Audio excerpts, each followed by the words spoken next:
What's up? Hello, how's everyone doing? Welcome to Normal America Show. It's at a different hour today, but I got stuff to do this evening. It is 6:30. By 9:30, I have to be done. Probably be done before that. So we'll see about taking in calls. I had at least one person reach out to me that wanted to discuss the events of the day. So I did a little video in the car on the way to pick up a grocery order.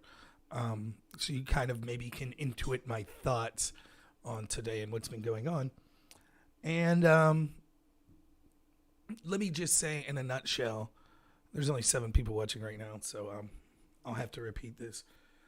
If you're watching this and you like me, stay calm, no yelling. Probably fat chance of that. We'll see what's up. If you're watching this and you tend to agree with a lot of my take, it doesn't even matter.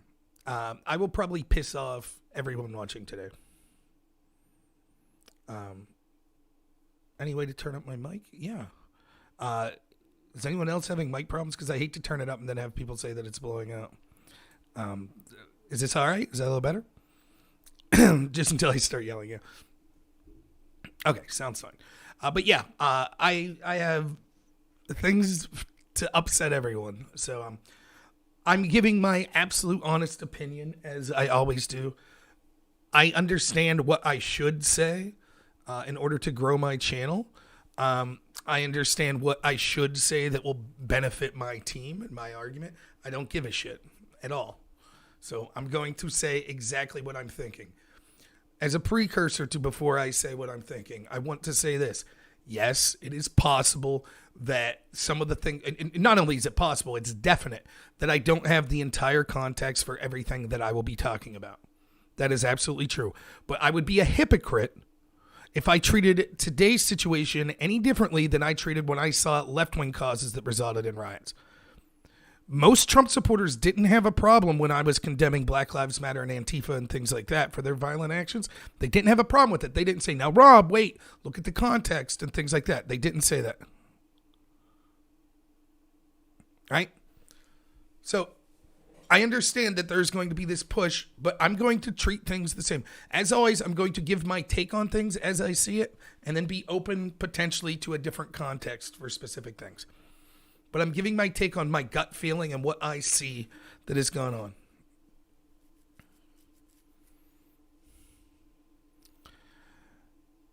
I am utterly disgusted by everything. I think this is probably this, more than Trump losing the election, has probably set back what I've been trying to do and what I honestly think is best for this country. And I think that's honestly true. Because I firmly believe that the way that we win, I'll just go through, everyone's heard this a million times. I'll just go through this. The way we win, this isn't just a left versus right battle, Republican versus Democrat. It's establishment versus the rest of us. The way you win is the establishment wins. Only a small portion of people's on the establishment. Only a small portion of people, even if it's millions, are on our side. The vast bulk of this country are people that are somewhere in between. They might lean one direction or another. They might just be ignorant of politics. They might not want to talk about politics. They might be somewhere in the middle. Whoever could get those people on their side will win. I have been repeatedly talking about the need to resist violence. Over and over and over. I said it's immoral. I condemn all political violence. I told you, even if you didn't think it was immoral, it would not be strategic. I said you're doing exactly what the establishment wants. I said that they're goading this into you. And that if you act like this, if this violence occurs, they will use the fact that they control the narrative to convince that large mass of people that we need to get on our side. That populists and the people like that are unhinged lunatics, and that they should not be listened to. Now, I understand every argument that people usually on my side are going to say here, but they're blowing it out of proportion. The media is blowing it out of proportion. Of course, you knew that. But it's not as bad as what we've seen in other riots, the mass amount of riots and burning down buildings and killing people that we've seen from left-wing causes. Yes, absolutely right. Totally agree. It doesn't matter. I told you that the reason this would not be successful when you said we're going to march with our guns and we're going to take over things is because you don't control the narrative. You don't control it. So no matter how right you think you are, it is predictable that the average person that isn't following things that much is just going to see what they think are unhinged lunatics, like people wearing horns that are sitting in the Capitol building and people propping their feet up with the American flag on Nancy Pelosi's desk. They're going to see that and say, these fucking people are crazy. That's what they're going to see. Is it fair that you might get lumped in with those people and you didn't do that? No, it's not fair. Is it fair that I'll get lumped in with those people? No, it's not fair. Does it mean that people that think that the election was stolen and that this country's been screwed over by the establishment should be lumped in? No, they shouldn't be. But that's what will happen. And it was predictable that that's what would happen. And now centrist people, like I talked to my friend Tom for 2 hours earlier today, who actually were making headway into talking to people like him. It's like, yeah, I'm starting to see a lot of insane corruption. Like he couldn't believe the CDC story, that they were saying that more people should die, but they're predominantly white. Couldn't believe. I'll bring you an aftershock, don't worry. He couldn't believe it. Now he's just like, that's the side you're supporting? I'm disgusted.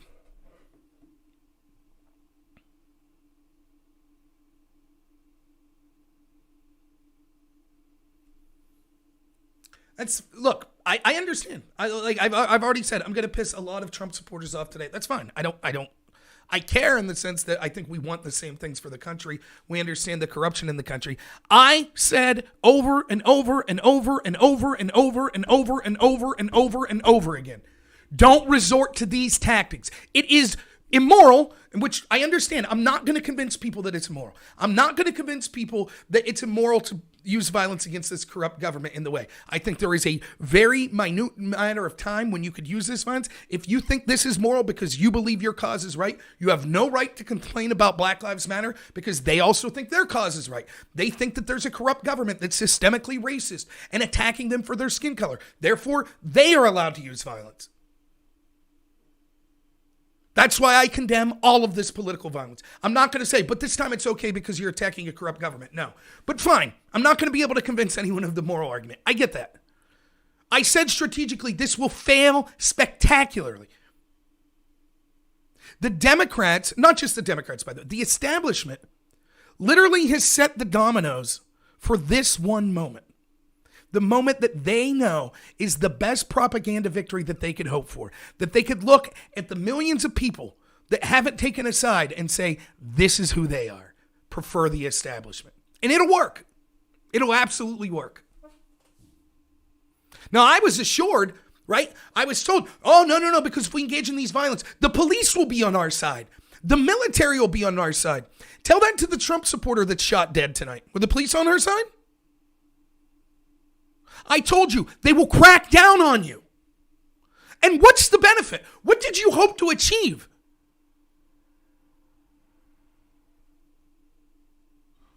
You can say it's your duty by the Constitution. I think that it's more important that we actually have successful measures to take this country back from the corrupt people that run it than for people to feel good so they could beat their chests and put horns on and go inside the Capitol building and smash windows and things like that. That's personally what I think. But if it makes you feel good to take those actions, even though the net result is your movement's going to get screwed because of it, so be it. Yeah, commie cops giving the beatdown. What happened, Steve? I thought the cops and the military would all be on the side of Trump supporters. What happened there? I'll get to my idea.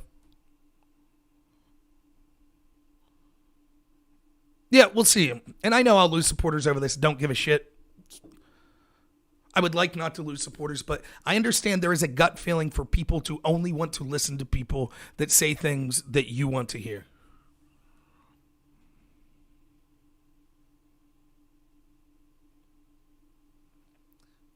What's up, Roy?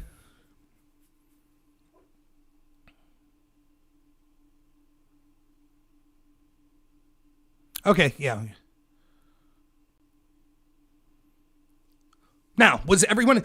The vast majority of the people today were peaceful. Undeniably. I have it, though, from people on the ground that I trust that told me that it wasn't that everyone that broke into the Capitol building was Antifa in disguise. It was Trump supporters, and that many of the people that weren't breaking in, that were standing around, that clearly were Trump supporters, were actively cheering for them to break into the Capitol building. What's up, Joe?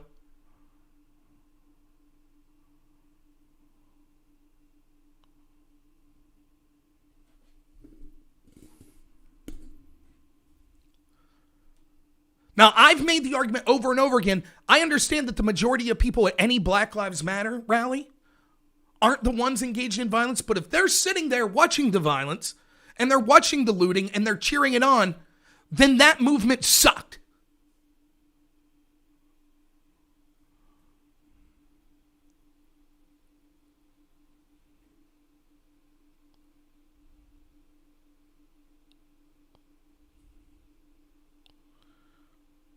So I want to make it clear. Do I think this was set up? I'm sure that the police were intentionally understaffed. This is exactly what the Democrats wanted. This is exactly what the establishment rhinos that want Trump out of there wanted. This is what the establishment wanted. They wanted it. They set it up for 4 years. And I'm not blaming Trump for this. Trump resisted a lot of their attempts. They constantly did it. They engaged in a coup against Trump, and they goaded him in to go ahead, end the coup early. Then we could say you're authoritarian and corrupt. They allowed riots to occur in cities after city, and they said, go ahead, Trump, send in the National Guard. So we could say that you're an authoritarian. And it wasn't Trump that ever gave in. Trump made a ton of mistakes.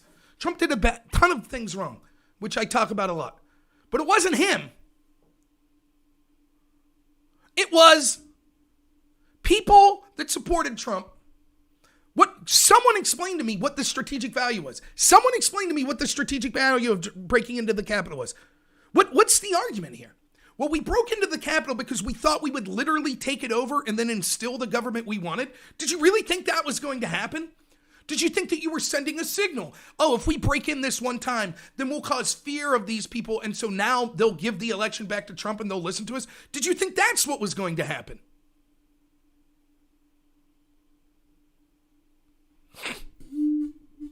George Washington had to win an information war before he started his revolution.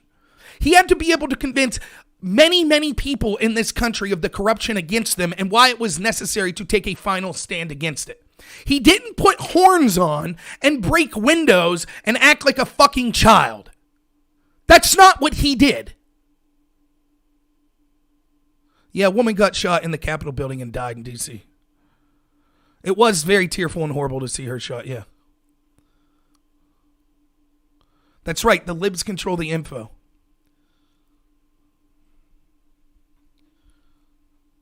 Boston Tea. What does this say? How is this like the Boston Tea Party? Explain how this is supposed to work. Do you think that there are more people supporting the idea that the system's corrupt and we need to fight it today, or disgusted by what they saw? What do you think? You think this was a net benefit? This is exactly like when I talked to Black Lives Matter people and I said, do you think these riots are helping your cause? And they said, yes. Yes, the riots, they're good. More people will support Black Lives Matter. That's where we're at now with some Trump supporters. The riots will make more people support us.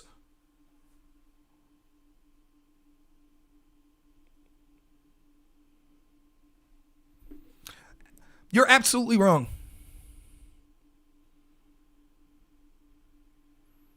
Those of you that are saying yes are absolutely wrong. Absolutely wrong. You realize, so let me ask you, so for example, let's just take someone, Umazin, let me ask you, you feel that the violence is justified, the rioting's justified, breaking into buildings like this is justified, right? Because your cause is right. Right? You feel that, right, Umazin? So let me ask you this. Do you think that Black Lives Matter thinks and Antifa think their cause is just?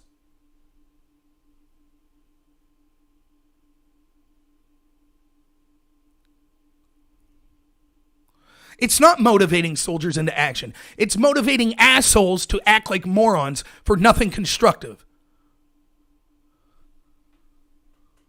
Let's see what you guys are cheering for, right? Let's get some of the pictures. Tell me about how this is a great inspiration motivating soldiers, right? Let's get to them.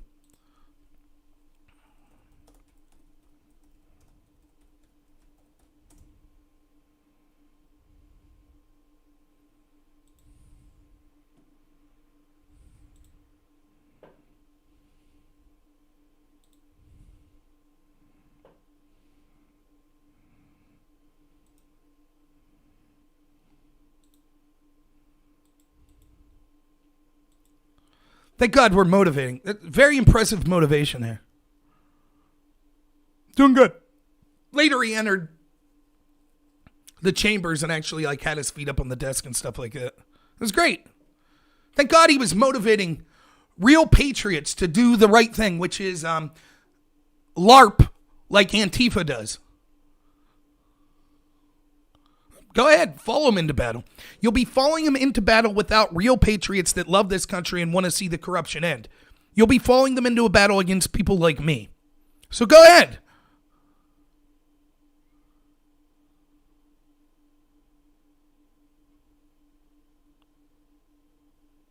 That's right, Sunrise. That's exactly the point. Why is it that you think that this is, do you agree that this is exactly what the establishment wanted? We agree. Does anyone disagree with that? That the establishment was constantly goading Trump supporters to act like Antifa, to act like Black Lives Matter. That's what was happening. They were constantly goading them into it. Do we agree with that? Or do you think that all of a sudden the Democrats were like, oh my God, we didn't want this. Is that your claim? You don't think that this is what they wanted? You don't think this is why there was intentionally few police that were stationed there? You don't think this isn't exactly what they wanted?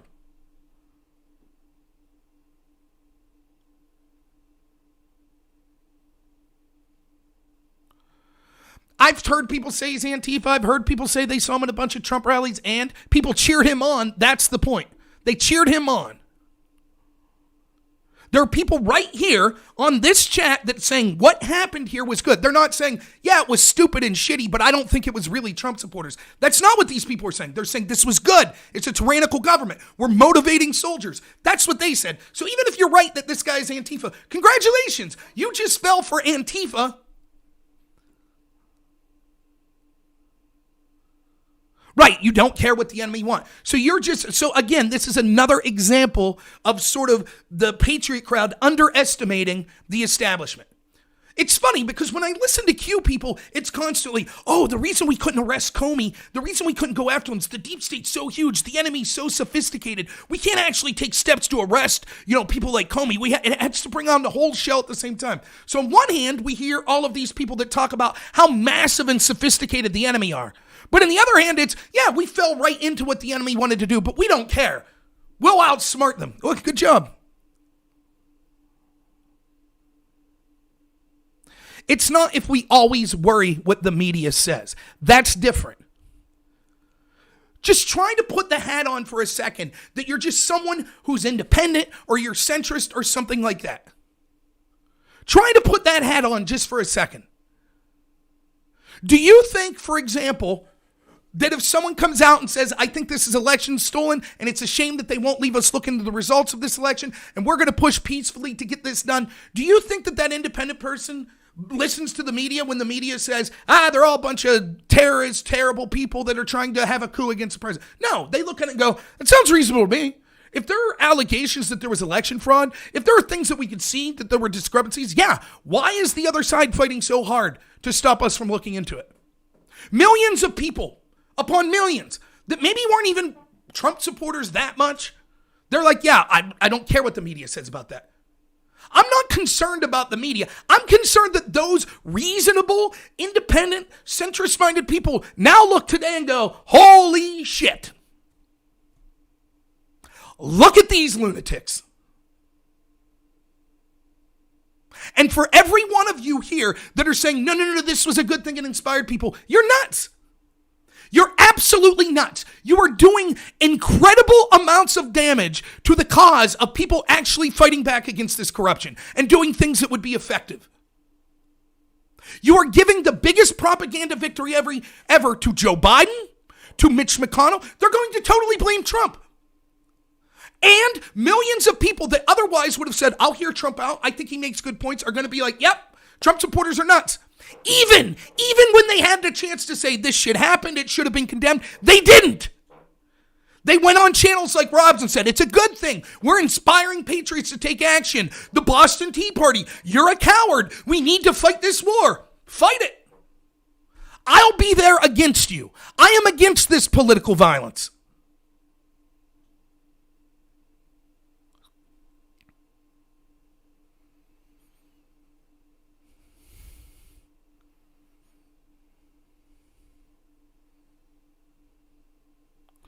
Yes, Bosco, and I'll get to the Dems.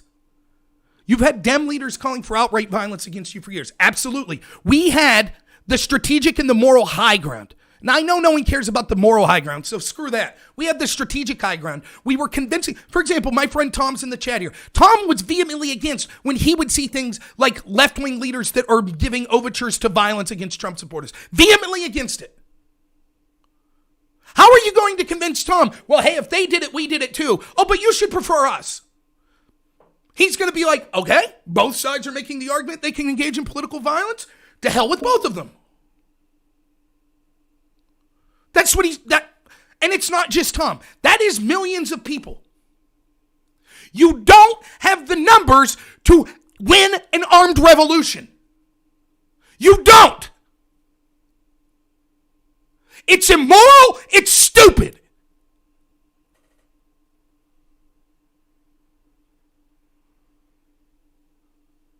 Thanks, Jeff.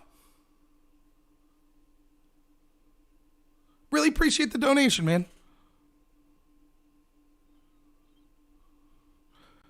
Yes, and I'll get to the hypocrisy of the left. I will. Yes, police... Dr. Zoidberg, the question is, I've seen the video where police let people in. I've seen that. I don't know exactly what time that was. I heard that it was when someone was speaking, so I don't know exactly where that was, when that was. But let me just say this. I'll even concede. I will agree with you that I guarantee that the police were ordered by the people in charge to do everything they could to facilitate this violent interaction. Guaranteed. They knew. The establishment knew. Bunch of Trump supporters coming. All we got to do is light that tinderbox, baby. Just like in Charlottesville. The police were ordered.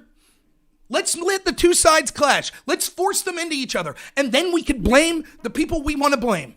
We could defend Antifa. We could defend Black Lives Matter and have this propaganda victory that, oh, they're the good guys. How'd that work in Charlottesville? Real good, right? Still have the stain of having to argue to reasonable people. No, Trump didn't say Nazis were good people. No, Trump supporters aren't white supremacists. Still have that stain.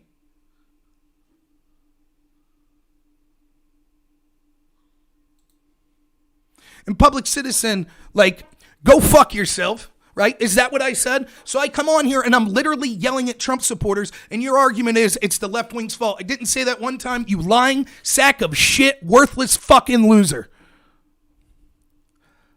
You say one more comment like that, you're banned from the fucking channel, you piece of shit liar. People like you ought to be more ashamed than anyone else. You have no fucking right to call out any political violence, you scumbag piece of shit.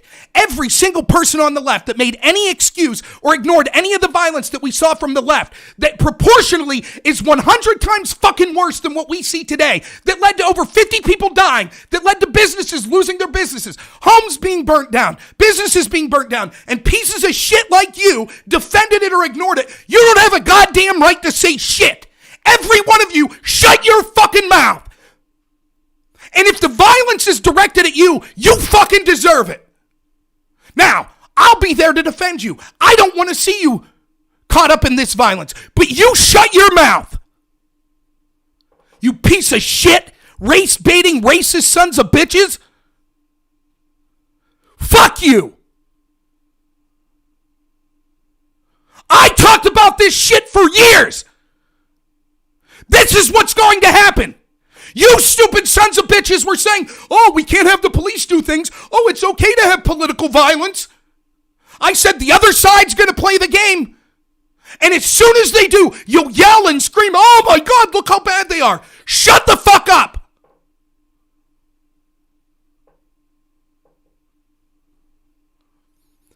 The contempt and anger I have for the people on the right that are defending this is palpable. But it's only a smidgen of you pieces of shit in the left that wanted this to happen. That's what you wanted. You're either so stupid that it's irrelevant to have a conversation. I don't just mean you race-baiting piece of shit public citizen. I mean the people that are controlling the establishment, people in the media, the tech companies, the entertainment industry, people in government that are Democrats, etc., and even people like Mitch McConnell and otherwise. You knew what would happen. Or they knew what would happen. or they're so stupid that they should be given no power whatsoever. If you tell one side it's okay to have political violence, it's okay to riot, it's getting your voice heard, the other side, and not only that, you then prosecuted people that were trying to defend their property from the very people that you were saying it was okay to riot. It's just an ideology. They literally took over parts of an American citizen and declared that they were seceding from the country. You didn't have a problem with it.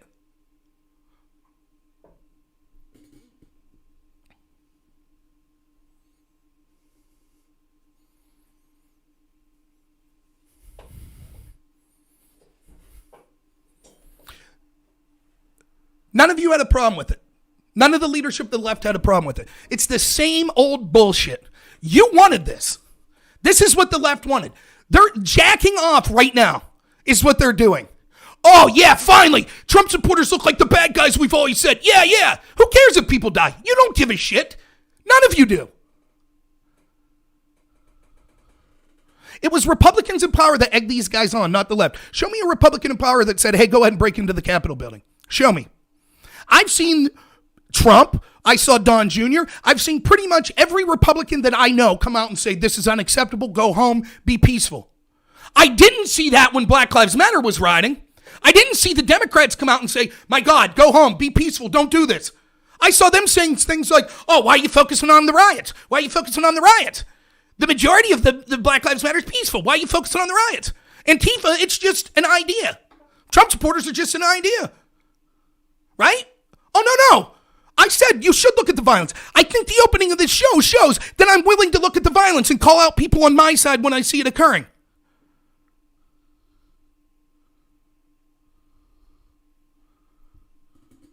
I think that's obvious. Let me see what you put, Danabo.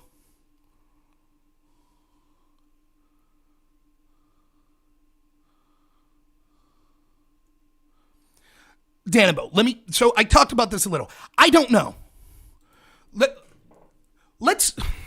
Okay, I'll get back to yelling at the left, but I do really respect you, Danabo, and this is a conversation worth talking about. Was this a false flag? Okay, let's talk about it. First, before we entertain this idea, understand the mere fact that we're going to entertain this idea means that if one time you jump to conclusions when a Black Lives Matter riot occurred, that you're engaged in hypocritical behavior. Did you sit down every time Black Lives Matter had a riot and said, was this a false flag? Was it the Boogaloo Boys? Did they do all this? Black Lives Matter was totally innocent? Did we do that? I didn't do that. So I'm not going to do that here. And the reason I didn't do it is the number 2 argument that I have to this, Danabo. It is entirely conceivable that that guy wearing the horns and in there was an Antifa person. Let's say that's true. I don't know. Let's say that there were outside agitators that infiltrated the movement that started to smash windows and went in. I am telling you right now, people I trust on the ground said that the pro-Trump crowd that was around was vehemently screaming and cheering them on. Not everyone, but many Trump supporters. If a Black Lives Matter person who's attending a rally because they just care about Black Lives Matter, but they're not there to riot, and they see people burning down buildings and looting, and they're like, yeah, do it. Would you then say, oh, well, it was just outside agitators, it was the Boogaloo Boys? No, I don't think you would. You would say, clearly that movement, there's something about it that was pushing for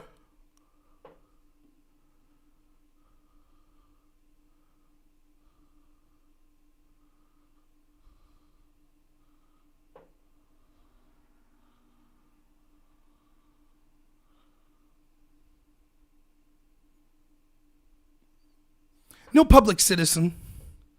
I was threatening to ban you and yelling at you for being a piece of shit hypocrite, which you are. You don't get to say shit. Shut your mouth. You supported or ignored the riots when the left did it. I don't care. I mean this from the bottom of my heart. I mean this. I don't give a fuck about one of your opinions that did that. You have lost the right to ever condemn any political violence, period. If you endorsed or ignored it when your side did it, shut your fucking mouth. That's it.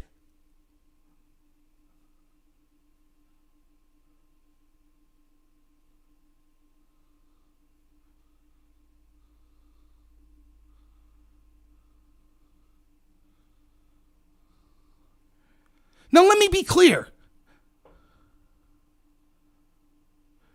Not all people in the riots ignored the left. Most of you did. And the leadership certainly did. Joe Biden, for example, today released a tweet demanding that Donald Trump come on camera or at least publicly say that these riots need to stop. Did Joe Biden ever come out and say Black Lives Matter rallies need to stop? Riots need to stop. That there's a problem with Black Lives Matter. That because they identified more with the Democratic Party, that the Democrats then had a responsibility to tell this movement to stop being violent. That it was a coup when they were burning down public government buildings. No, he didn't. In fact, what Joe Biden's side did was his staff bailed out the people. How would that be today, those of you on the left? What if Donald Trump starts bailing out the people that will be arrested here? Is that acceptable to you? Because almost all of you thought it was acceptable when Kamala Harris did that for the left. Almost all of you thought it was acceptable when Joe Biden's staffers did that. You can try to rewrite history all you want. We see what happened. We see it.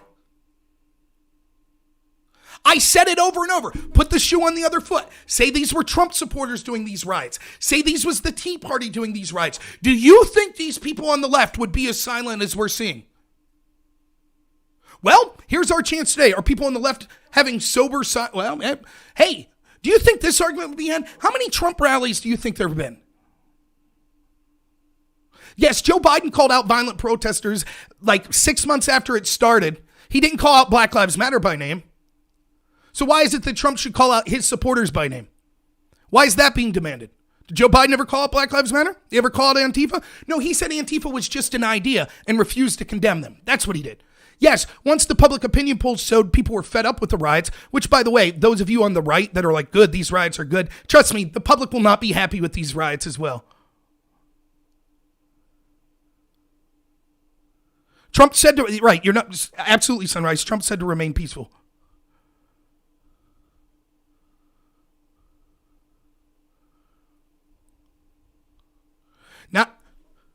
Now I got to watch all these people I know I'm friends with on the left and people that are going to be on Twitch and people I'm friends with on Facebook. Oh, I'm ashamed today. My God, look at these riots. I'm ashamed to be an American. I'm ashamed too, but you don't have the right to say shit because most of you I argued with and you told me, well, Black Lives Matter has to riot. The riot is the voice of the unheard, and they need their voice spoken. And even if some people acted bad, their cause is very important, and you have to understand it. And remember Don Lemon standing in front of, or not Don Lemon, but Don Lemon having a news person standing in front of buildings on fire saying, it's a mostly peaceful protest. Do you remember that? How many people were there today? Hundreds of thousands, millions? How many people do you think actually broke into the Capitol building? Are we going to characterize this as a most peaceful protest? Is that what we're going to say?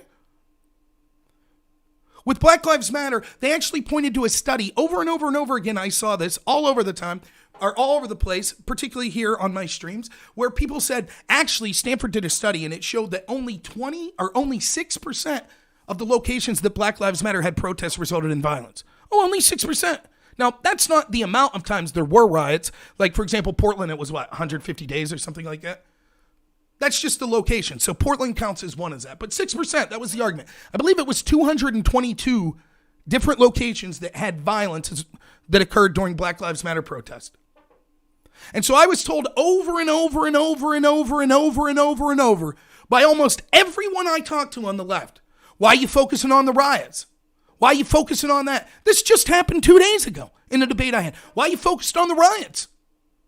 And I said, because the riots are what I care about. If they're protesting peacefully, I don't care. Why you focus on it? Just seems disingenuous. It just seems like you're just focusing on the small percentage. Okay, so given that, let's say if 6%, according to the numbers that the Black Lives Matter supporters use, of Black Lives Matter locations resulted in violence, how many Trump rallies do we think there have been? 10,000?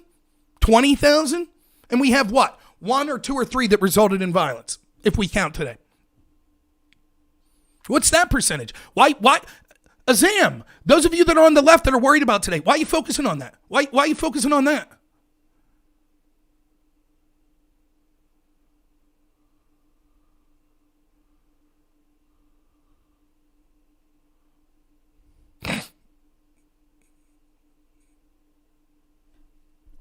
No, Ash, I'm not a hypocrite Republican. And it's like you people don't even know.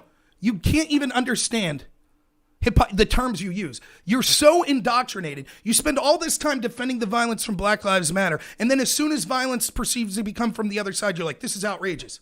I defended Kyle Rittenhouse because he was defending his property. I will guarantee you, if people today even would have gone into people's personal property and started lighting things on fire, then chasing people as guns were firing, and they would have got shot back, I would have said, abso-fucking-lutely, that person that shot had a right to defend themselves. Absolutely. No question in my mind. And I'm actually on here calling out right-wing violence. So if we're going to assume that anyone's telling the truth about this, it'll be the person that has a 3-year track record of calling out all political violence, not just that I perceive that helps me politically.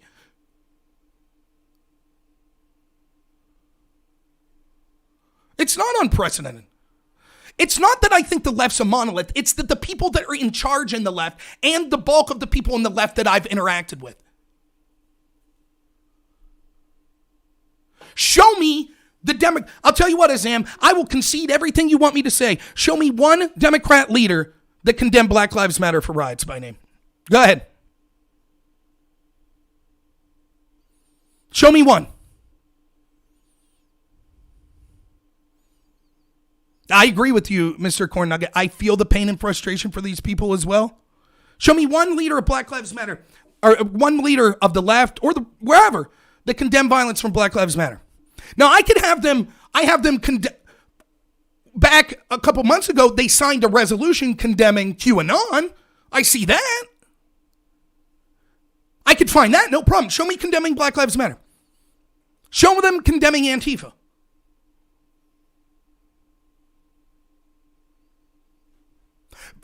That's actually a good point, Computer Carnage. Vernon Jones, though admittedly he literally switched party to the Republicans. But you're right. Vernon Jones was a Democrat that actually pushed forward for a bill.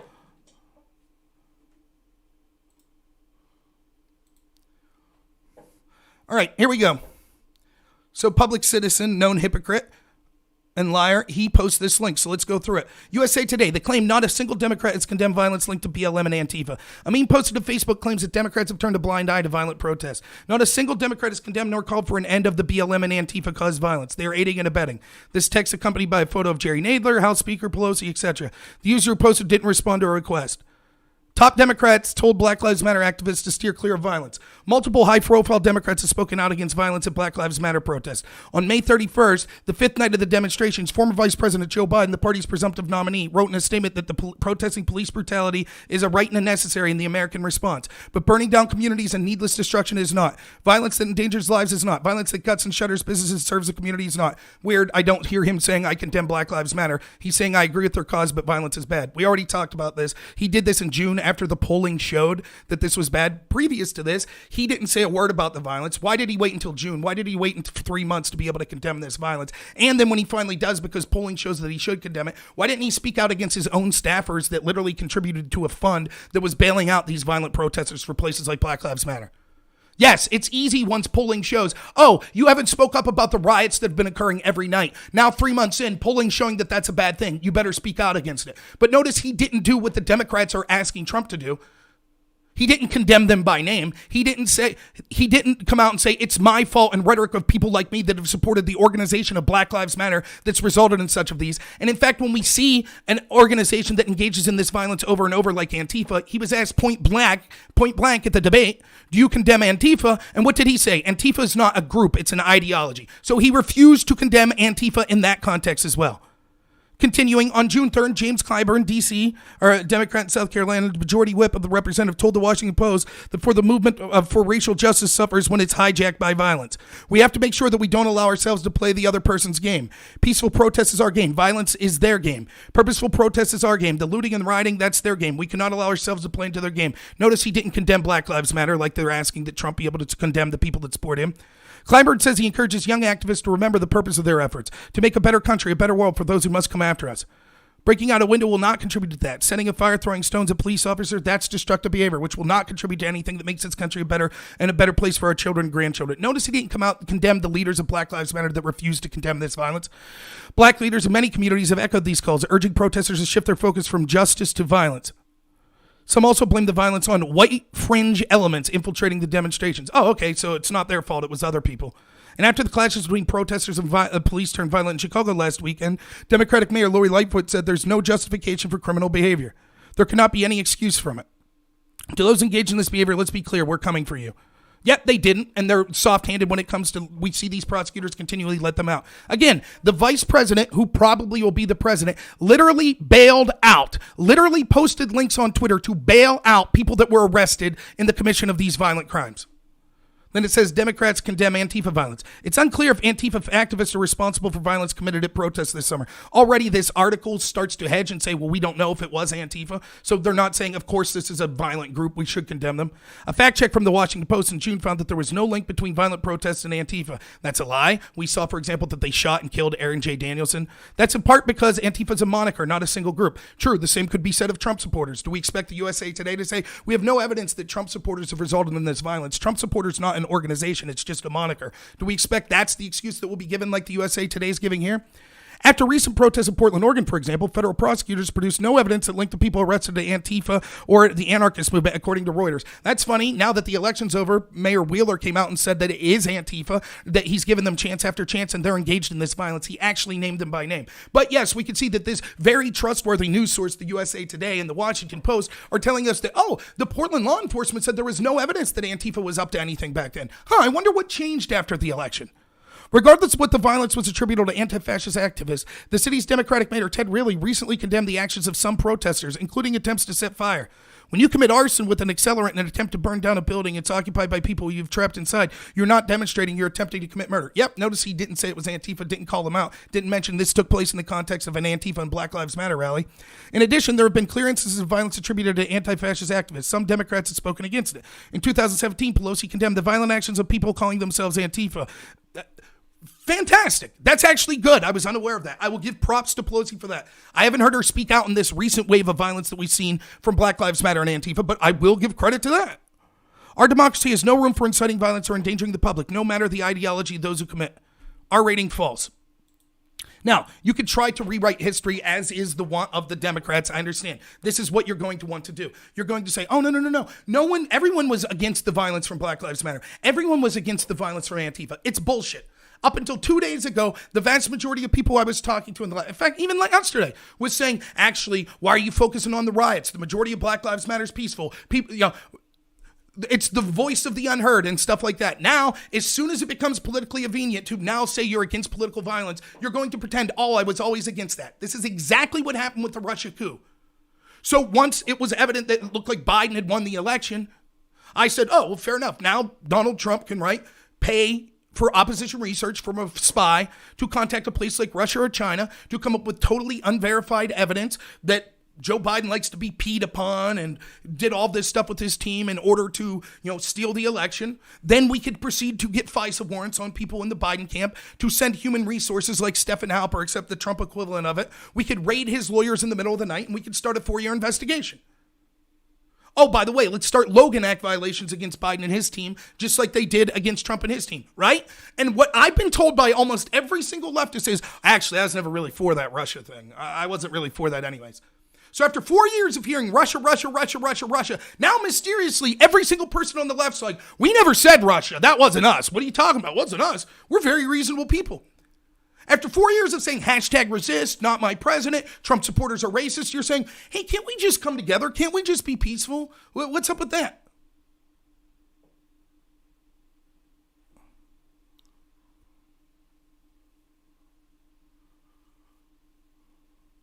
Now, I did a post and videos 3 years ago talking when we saw the Charlottesville incident. Let's see if I can find this, actually.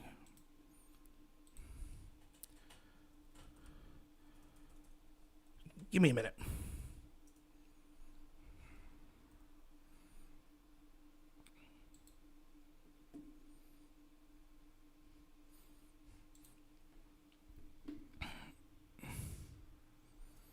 August 16, 2017. Let's see if this comes up. My name on this website's above top secret is Grambler. That's my name on there.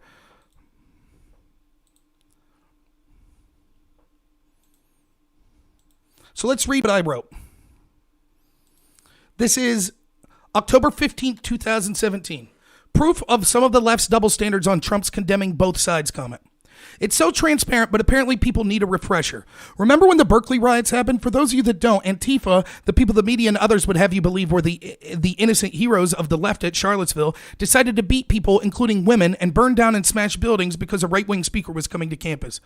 What was the response from many on the left on this? Some on the media and elsewhere either didn't condemn the violence or straight up blamed the victims or both sides.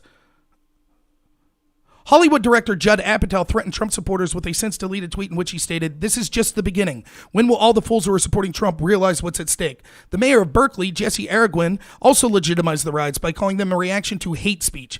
After the riots, Google engineer Adrian Porter Farrell called on people to donate to UC Berkeley. BuzzFeed's Hannah Jewell apparently thought the beating and pepper spraying of women was funny. MSNBC producer Kyle Griffin slammed Trump for being, quote, upset over a Breitbart editor, presumably unaware of the fact that innocent people were beaten. Vice columnist Hossein Kasani's main gripe was that Milo Yiannopoulos was made to appear reasonable. Or how about this gem from a CNN guest? On Thursday night, CNN hosted former Clinton administration Labor Secretary Robert Reich and then proceeded to spread conspiracy theories about who was really behind the violence at Berkeley over an event featuring Milo. Reich even tried to make the connection that Breitbart was somehow connected to the violence on the campus. Most Democratic politicians chose not to mention the riots at all. But let's move on to what I think is a better example, the shooting of Steve Scalise. This was done by someone who worked in Bernie's campaign and who was a huge anti-Republican. What did some on the left have to say about this? So let's see what Bernie said. Surely he denounced left-wing violence and rhetoric, correct? Here's Bernie's quote. "I've just been informed that the alleged shooter at the Republican baseball practice is someone who apparently volunteered in my presidential campaign." Bernie said, "I'm sickened by this despicable act. Let me be as clear as I can be. Violence of any kind is unacceptable in our society, and I condemn this action in the strongest possible terms. Real change can only come about through nonviolent action and something else that runs counter to our most deeply held American values." Wait, Bernie condemns violence of any kind. Sounds like he's not directly calling out left-wing violence. Is it that? Wait, and this is in response to Trump condemning people on both sides. So Bernie had a problem with Trump not condemning people on both sides, but that's exactly what he did. When one of his supporters shot someone, he said, "I condemn violence on all sides."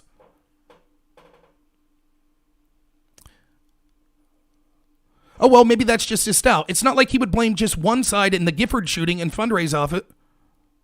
Here's from Bernie Sanders' fundraising opportunity after Congressman Gifford was shot by a perceived right-winger, but then it ended up to just be someone with mental instability.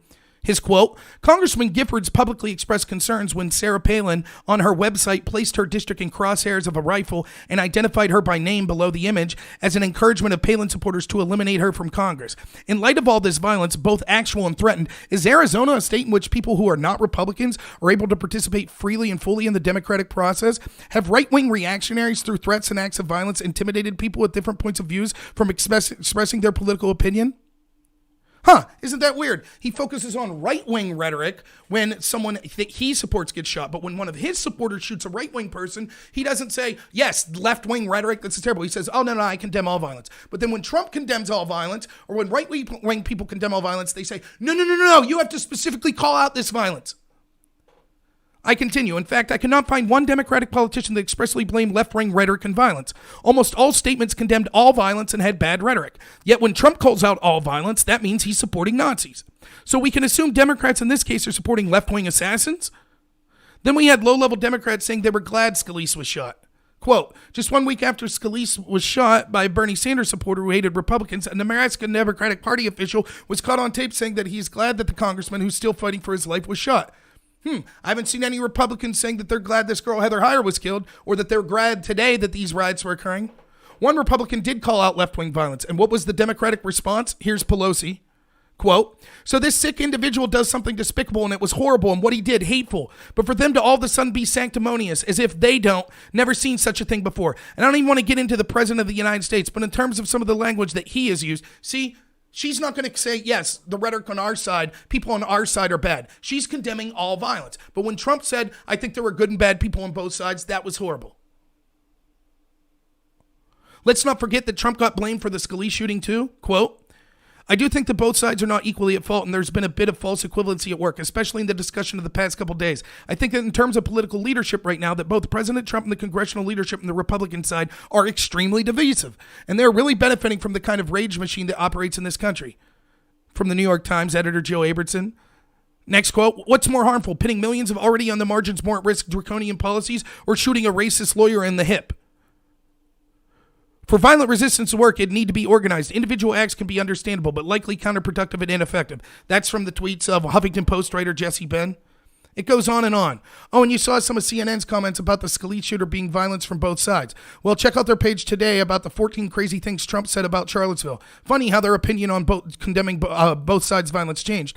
Don Lemon was especially outraged by Trump's comments, but had no problem during the Scalise shooting blaming both sides. I could go on. And let's not forget that some of the same people here were saying that it was all sides rhetoric for the fault of Scalise are now saying that Trump's a Nazi defender for saying the same thing.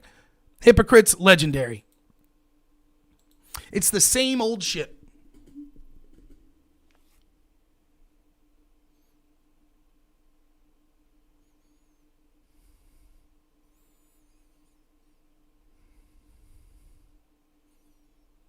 No, I didn't. I said quite clear. If I would concede everything if you could show me just one politician condemning BLM, calling them out for the violence they're leading to. That's exactly what I said. Show me one. I could find tons of them condemning Trump supporters and Trump and blaming Trump. No, the president shouldn't be impeached. Why should he be impeached? He didn't call for violence. Explain to me, public citizen, how this is Trump's fault. Explain it.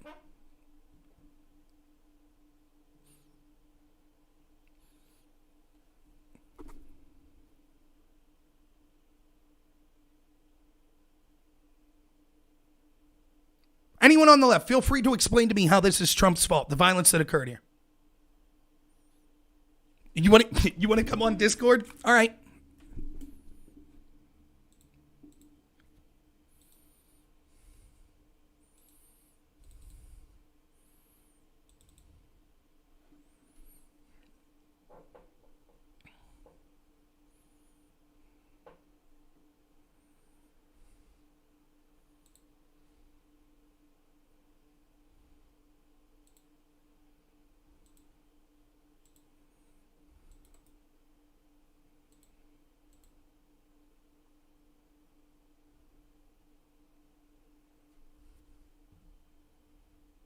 He riled up his base without any actual evidence. Okay, so we had tons of people that were riled up that the shooting of George Floyd was because white police wanted to execute a black man. We don't have any proof of that whatsoever. How much violence was resulted of that? Did you blame the left-wing politicians that cited the name of George Floyd and the racism against him?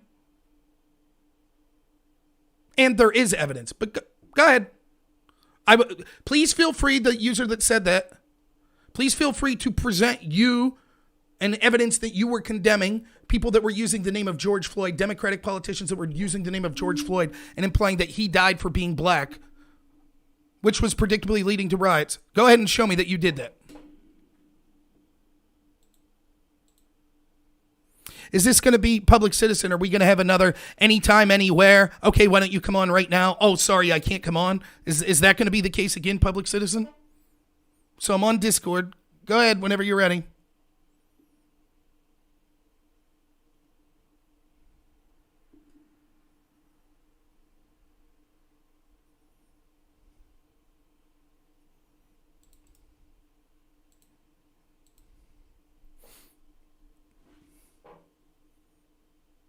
No, I'm comparing it to a Black Lives Matter riots. There were over 220 of them.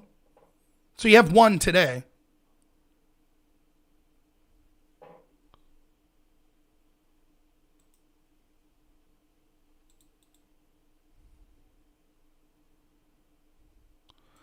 I don't understand. Yes, this Democrats' confidential 2015 memo cautioned about interactions with radical Black Lives Matter movement. Yep. Is that what they did in public? Is that publicly did they come out and say, whoa, this is a radical movement? No, they did the opposite. They embraced it. So this is even more evidence for me. They understood that Black Lives Matter was radical and talked about it in private, but when it came to public, not one of them stood up and condemned the movement.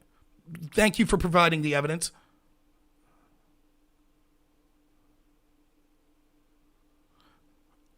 Right. And now here comes But it was okay for Black Lives Matter to riot. Those protests were due to something that happened. It was an outrage due to what happened on video. We all agreed that was bad. The debate and then changed what they wanted. There was actually a coup against Donald Trump. There's actually incredible media manipulation in almost every institution in power that is tangibly against Trump and Trump supporters. We saw, for example, that the media did a blackout and actually censored people that were trying to discuss the actual story of the investigation of Hunter Biden and possible connections to Joe Biden when it comes to interactions with illegal monies that came out of China. Those are all tangible things that happen. That alone, the propaganda that's being infiltrated that's almost entirely against Trump was enough to steal the election. We also see that there are credible things that are suggested past election day. For example, the state Senate in Pennsylvania has alleged that when they count up the county numbers of total votes in Pennsylvania, that number is 200,000 shorter than the state itself's total votes that they claim to have. Where did those 200,000 votes come from? Now, this would be easy to answer, but for some reason, the state of Pennsylvania is refusing to answer under Governor Tom Wolf.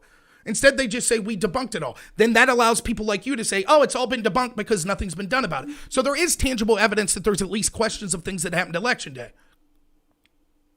But I understand hypocrites will always make excuses why the political violence is justified on their side. Well, that was for a real reason. And then claim that the other side's going to...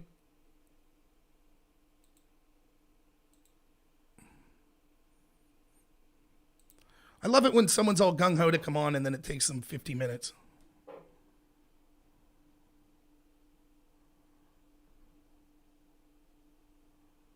Holidays was fun.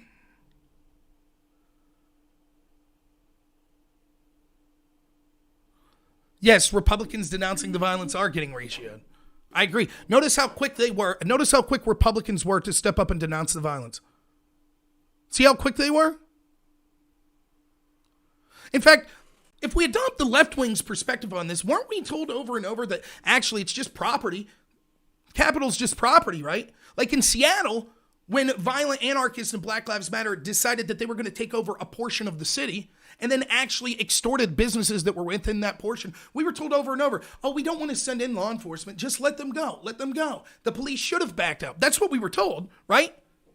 That's what happened. Why didn't police just stand down today? Why didn't they just vacate the Capitol and say, hey, it's just property, no problem. Just property destruction. Oh, he's finally on? Great.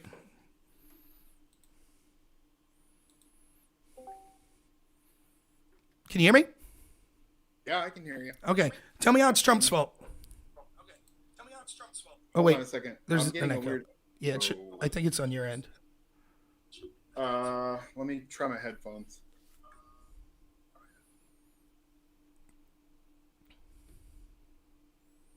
In fact, here, I'm going to move you to... one second.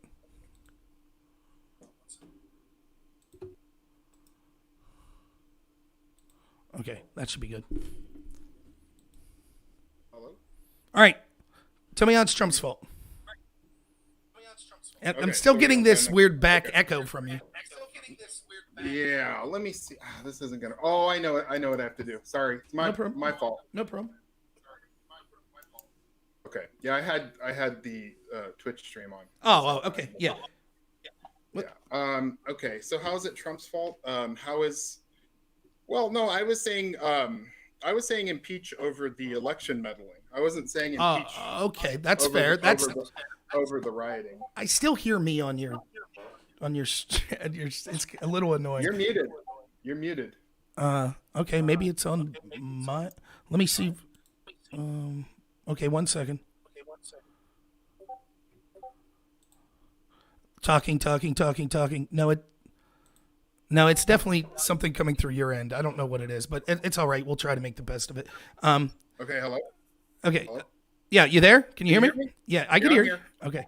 Okay. So it's a totally different issue that I actually don't really feel like talking about, to be honest. But no, once more, like the previous impeachment, Trump didn't do anything wrong with election meddling. It's clear from the context of the call that he really feels that he was cheated. You might disagree that he was cheated, but he's not saying, I want you to fabricate votes for me so that I win. He's saying, I lost hundreds of thousands of votes here. We only need to find 17,000 of that huge number that were lost to prove that I won. It would be like the difference if Joe Biden really felt that, for example, if Joe Biden was on call saying, I really feel that Trump colluded with Russia. I really feel that he literally stole 10,000 votes to win in this area by colluding with Russia, and they stole those votes. All we need to do is find 1,000 of those. Find 1,000 of those votes to prove that Donald Trump committed treason and did this. I would say that's not illegal for Joe Biden to do. He truly believes this occurred, and he's just asking them to investigate to find the truth as he sees it. That's different than him saying, yeah, I know we lost this, but I would like you to just manufacture the votes so I win anyways. I mean, yeah, you can make that argument. I just don't think it's not gonna fly very far. Well, of course not. I mean, they would impeach Trump for, calling the president of the Ukraine in an alleged quid pro quo to discuss the quid pro quo that Joe Biden offered that actually occurred. So they impeached him over nothing the first time. They would impeach him over anything. They don't give a shit. They impeached him over nothing the first time. Okay, didn't he knowingly send representatives to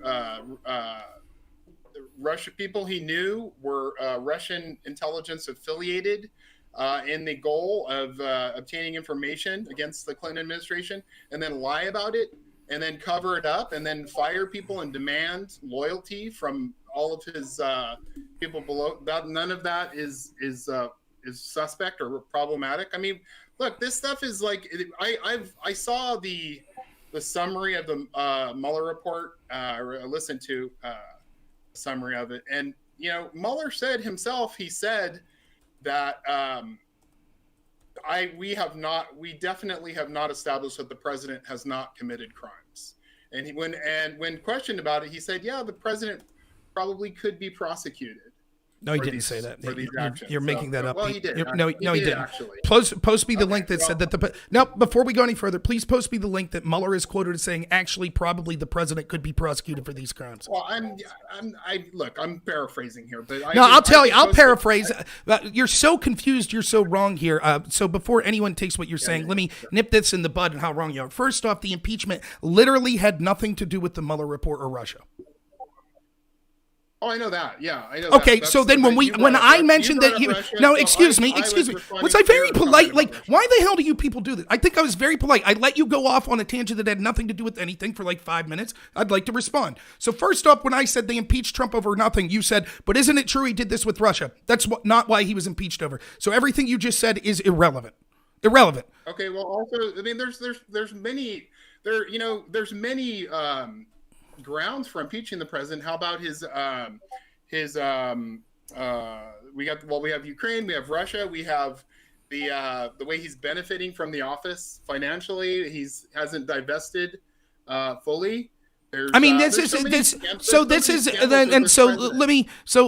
me I think that this is great. So this is what I call like the scattershot bullshit approach to this. So what will happen is people will tell lies like you and they'll definitively say something. Mueller said that Trump could have actually been prosecuted for this stuff. He never said that. He never came close to saying that. And so when I ask you to provide evidence, you say, yes, but Trump did other things wrong as well. This is constantly what we see occur. Now, if we're looking at people that just benefited from their office, again, Joe Biden literally used his office of Vice President of the United States to use U.S. tax dollars to force the firing of a prosecutor that was looking into his son's company. And yet, I'm assuming you happily, not only did you not want him impeached, you probably happily voted for Joe Biden. So this idea of benefiting from the office is selective outrage at best. Almost every politician benefits from their office. If we're going to impeach and remove every single one that does, fine, I don't have a problem with it. Now, the other bullshit claim that you made that somehow Trump, I assume you're talking about the case of Konstantin Klimanik, where somehow Trump connected to Russians and sent Russians.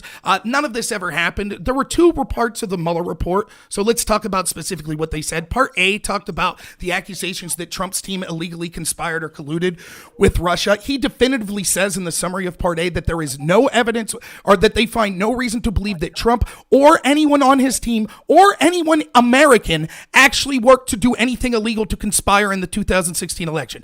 Period. Definitive. Says it. Now, the second part, what it says is it doesn't say we couldn't prove Trump didn't commit any crimes. That is not the role of the prosecutor to exonerate you. A prosecutor or an investigator finds evidence that you committed a crime or they don't. They're not trying to find evidence that you're innocent. Therefore, I could make a similar claim. No one ever proved that Joe Biden was innocent when it came to his quid pro quo that he offered to the Ukrainian government, but that's not what investigators are looking for. In Section B, Mueller makes it clear that he says, look, we believe that because of, I forget the actual statute, but because of this precedent that was set, that we're not allowed to prosecute the president anyways. Therefore, we don't even come to a determination as to whether or not he would be charged.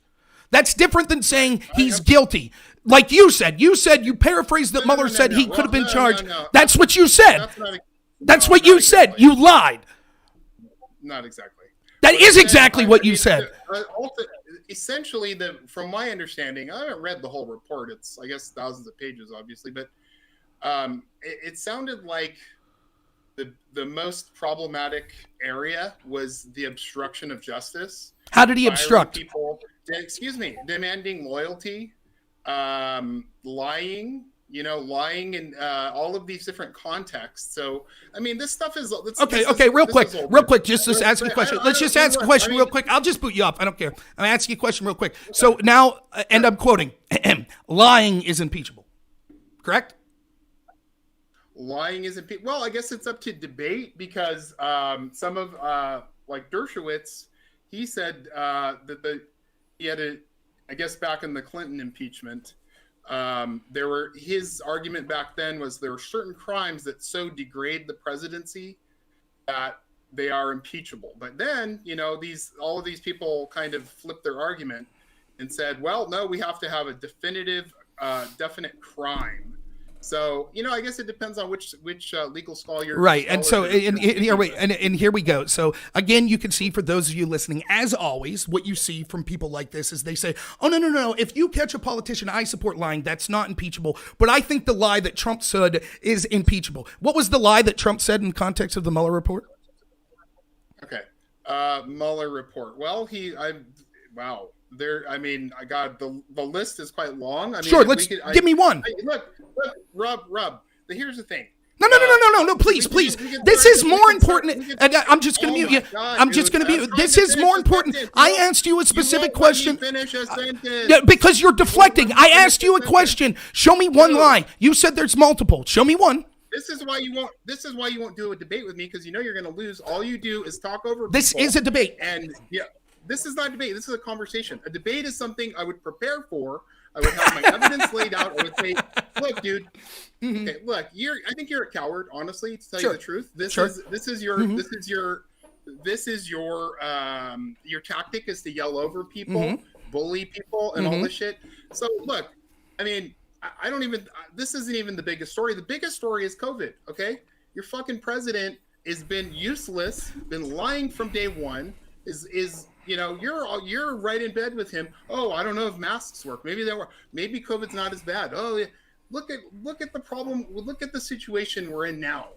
With how many people died yesterday? Like 4,000. And how did we get to this point? Okay, can I respond? I gave you a chance to respond. Joe Biden sniffs little kids' hair and sexually assaults women. Yeah, that's important.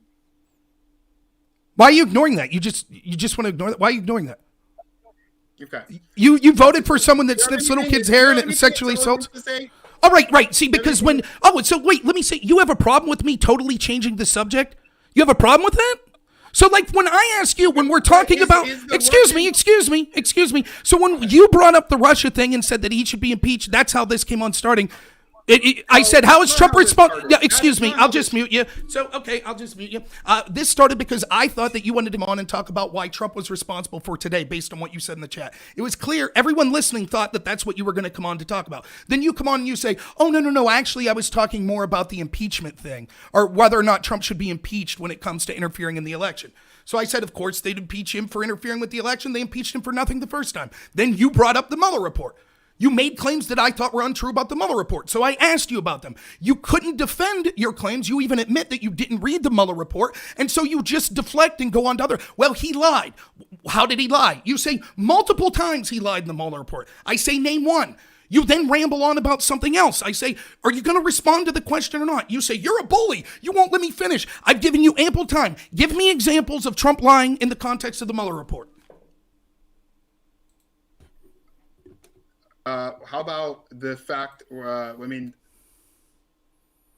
day one, he said, we don't have any business dealings in Russia. I don't know anyone in Russia. That's not what he said. Yes, he did. Show me the quote. Okay, real quick. Real quick. All right, we'll mute you again. Show me the quote that Trump said, I don't know anyone in Russia. Show me the quote. I'm just going to kick you up. Show me the quote. You can easily prove your point. Show me the quote that Trump said, I don't know anyone in Russia. Okay. Here's the issue. No. Show me the quote. We'll wait before you talk. We'll just mute you. We'll wait. You go ahead and present the evidence. You present the evidence. You said you could do it. No problem. So we'll wait a couple minutes. This person is going to provide evidence that Donald Trump was quoted as saying, I don't know anyone in Russia. So here we go. As soon as you provide that.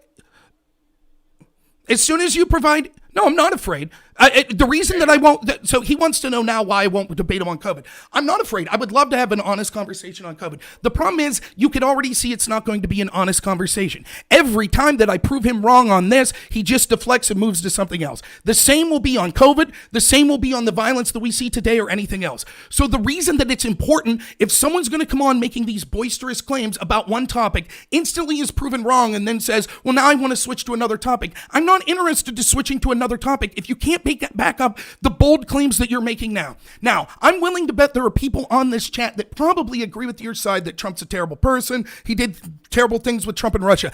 I'll bet you there's not one of them or one person in the entire world that has ever made the argument that Donald Trump is quoting is saying, while talking to the Mueller team, I don't know any Russians. So I'll wait for you to provide the evidence that you're claiming that Donald Trump lied because he said in the context of being interviewed or being investigated with the Mueller and the FBI that he doesn't know any Russians. So we're going to move you out of the channel here. All you have to do is provide that link in the chat. We'll gladly come in and have a conversation for COVID. Okay? Thanks so much.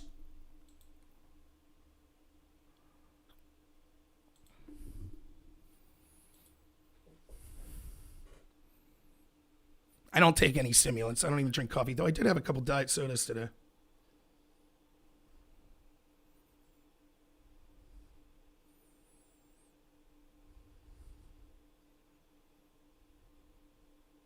It's not inviting them on and drowning them out. I'm sick and tired. Anyone that wants to come and argue in good faith is welcome. Right, that was the idea, Ross Lewis. Why would I drown this person out? What am I obligated to do here? I leave someone call on. They say that this was Trump's fault. Everybody thought that's what the conversation was be. He comes on, he totally changes the subject. Actually, I was talking about something else. I said, okay, I thought we were talking about Trump's fault in this context. Fair enough. Why do you think he deserved to be impeached? Why would he be impeached? I gave my honest topic. Anyone who starts arguing in bad faith, what am I supposed to do? Just let him go on for 1 minute? So let's say, for example, me and, who was I talking to there? Dean. So let's say, Dean, me and you are like, we're going to have a conversation about whether we really landed on the moon. You have a show. I call in. I say, okay, yeah, thanks for calling me in. So I wanted to talk about why I think the Pittsburgh Pirates are going to win the pennant. And you're like, I thought we were going to talk about the moon. Oh, no, I wanted to talk about the Pirates. Do you think they'll win the pennant? And you're like, no, I don't think they'll win the pennant. Their team's really bad. They were one of the worst teams last year. I don't think that they've improved, etc. And I'm like, I definitively say, I'm like, oh, the Pirates will win the pennant. And then you're like, can you tell me why you think the Pirates will win the pennant? And I'm like, well, listen, hockey's the best sport by far. And I just want to keep going on and talk about hockey and talk about how I'm the point on it. And I think you're a coward and I want to talk about hockey and why it's so important and whatever and blah, blah, blah, blah, blah. You're going to get incredibly frustrated. When this happens to you night after night after night after night, I don't have the time of day for this shit anymore. If he wants to have a conversation about COVID, we could have had a conversation about COVID. Now, we'll have this conversation about COVID, and he's going to bullshit and say, I didn't get time to prepare. This wasn't a real debate. And he's going to deflect, and every time that he makes some claim, he'll say, Trump was quoted as saying this. He'll say, Trump said to drink bleach. I'll say, prove it. Show me the quote. He'll say, well, he did. Everyone knows he did. Then I'll provide the quote that says, no, he didn't say that. He said disinfectant. He was talking in the context of they were saying ultraviolet light would be a disinfectant. We now know that ultraviolet light is something that's able to fight COVID. And he'll just move on and on and on and on and on. Now, public citizen, if you would like to come on and have a discussion about COVID, where you're not going to just deflect, where you're actually, if you claim that someone's quoted as saying something, you'll be able to reasonably provide it, I'm willing to have that conversation. All right, public, what would you like to talk about COVID?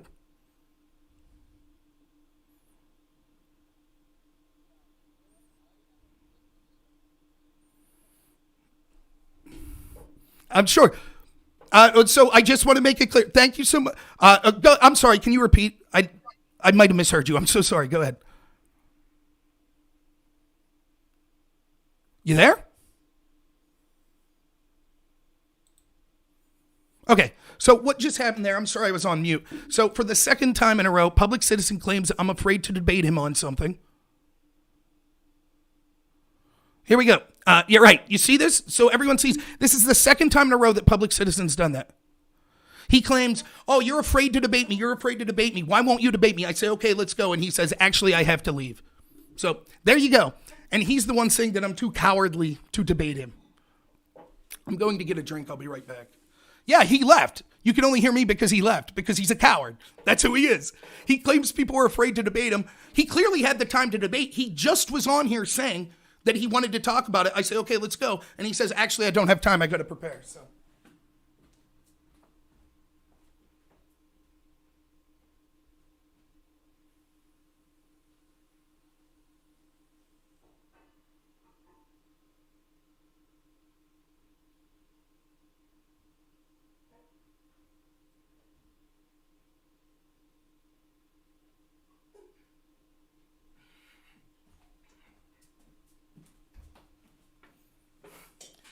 All right, Vega, feel free if you want to come on the Discord. You could argue, if you would like, why you think this is Trump's fault. I don't mind switching to other subjects, by the way. It's fine, but it's clear that that was the news of the day. We're talking about the riots and stuff that occurred today. Yeah, I did need water. Great job, public citizen, by showing yourself to be the coward that we all knew. Second time in a row. Anytime, anywhere. Let's have this discussion right now. Okay, let's go. Oh, actually, I have to prepare for something. Guys, don't worry. Public citizen will quickly be providing the evidence that Trump claimed that he doesn't know anyone in Russia. He doesn't know any Russians. Have you ever heard such a ridiculous claim?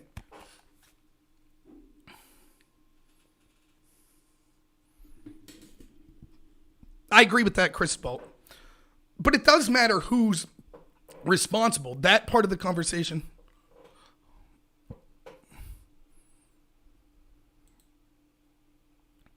There we go. Get you in, Vega. Oh, yeah, that should be fine. We're in the waiting room, but no problem. You can unmute, Vega. I think you're muted. Okay. There you go. I'm good. No problem. No, what's up, man? How you doing? Oh. Hey, man. What's up? Let me turn my volume up real quick. You sound good in my end, just so you know. Oh, it is. I was just I'm sorry. Again, I'm a boomer when it comes to me too. I know I'm terrible. All right. Can I make an apolitical shout out to your audience real quick? Sure. Yeah, no problem. All right. This is something that both the right and the left do a lot. The left used to do it, or the right used to do it more, but it seems the left has done it. If anyone is ever saying, well, we're just having a conversation, not a debate, on any kind of policy or political stream, you know they're automatically full of shit. Mm-hmm.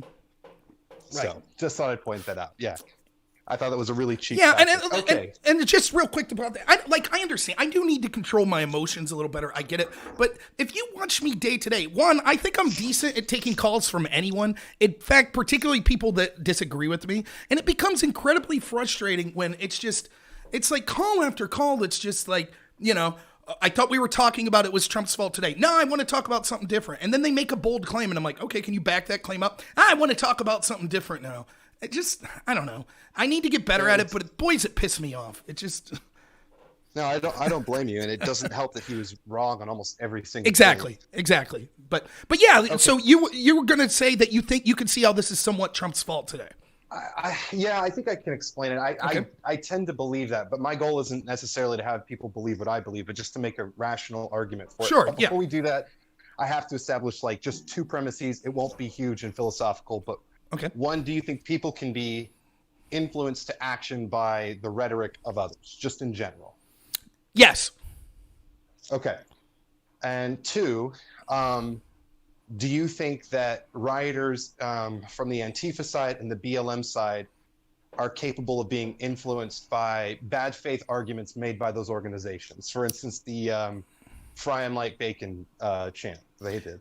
Yes, but and I'm not trying to deflect, but let me say, I did specifically say, for example, the Steve Scalise shooter, he was influenced by the rhetoric of Bernie Sanders that said hundreds of thousands of people, I think he maybe even said millions of people would die under the removal of Obamacare. And I was very vehement that I did not blame Bernie Sanders for that, because Bernie Sanders was making what he thought was a truthful political point, even if it wasn't. And so he's not responsible that someone took that and it committed violence. Now, that's different than saying our opponents are Nazis. I think that predictably leads to violence.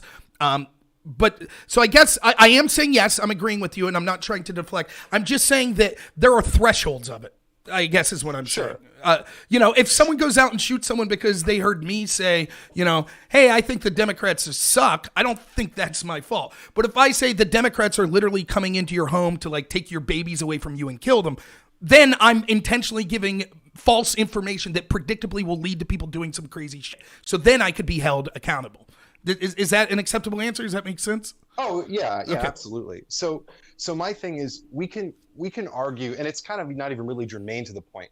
We can argue whether or not Trump legitimately believes that the election was stolen from him. Given we won't get into the legality of that unless it proves fruitful, but the point is that he's been saying for 4 years that the system is broken and riddled with fraud. Now, whether or not there's evidence of that, no one else is saying that but him. Republicans only came and rallied around him this time because they wanted to soak up some of that support, right? Or do you agree or disagree with that?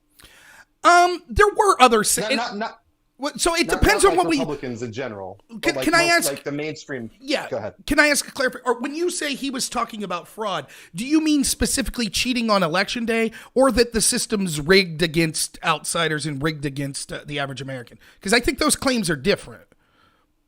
Right. Let's keep it specifically to elections. He's had an issue with the Iowa caucus in his first primary, the popular vote in 2016. And he's been making claims that there were going to be fraud since before the debates even started. He has, right? And now, granted, the other side did this as well. But yes, he has. I will say that I think there were Republicans, though I will concede this was not a mainstream point that they were making, but that said things like lack of voter ID laws were leading to fraudulent election practices, that illegal immigrants were voting and things like that. There were Republicans saying that, but I will completely concede to you, they certainly weren't the bulk or the most powerful people in the Republican Party that were saying that. So to answer your question, he's not the first one that said it, but he's definitely the strongest and the loudest that said it. And the party really wasn't making those types of arguments in a serious way before him. Okay. So if keep in mind, we're adopting the point of view now. So we've established all these premises. Let's adopt the point of view of someone who's in the shoes of the people who are storming the Capitol today. Okay.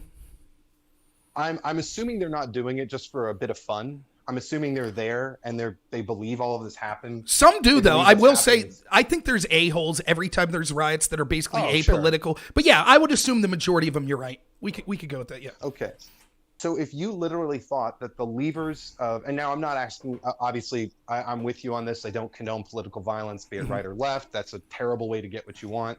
And it's a really easy way to put a target on your back, politically speaking. But if you were in their shoes, and you thought that the levers of government were so corrupt that it encapsulated a conspiracy that, in order to operate, had to involve the SCOTUS, multiple Republican-led state legislatures, the majority of the House and the Senate, and complicity not only with them but the opposing political party.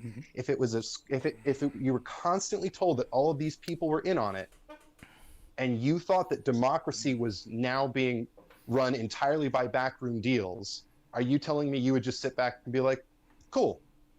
No, I'm telling you I kind of agree with that, and I'm doing what I'm doing.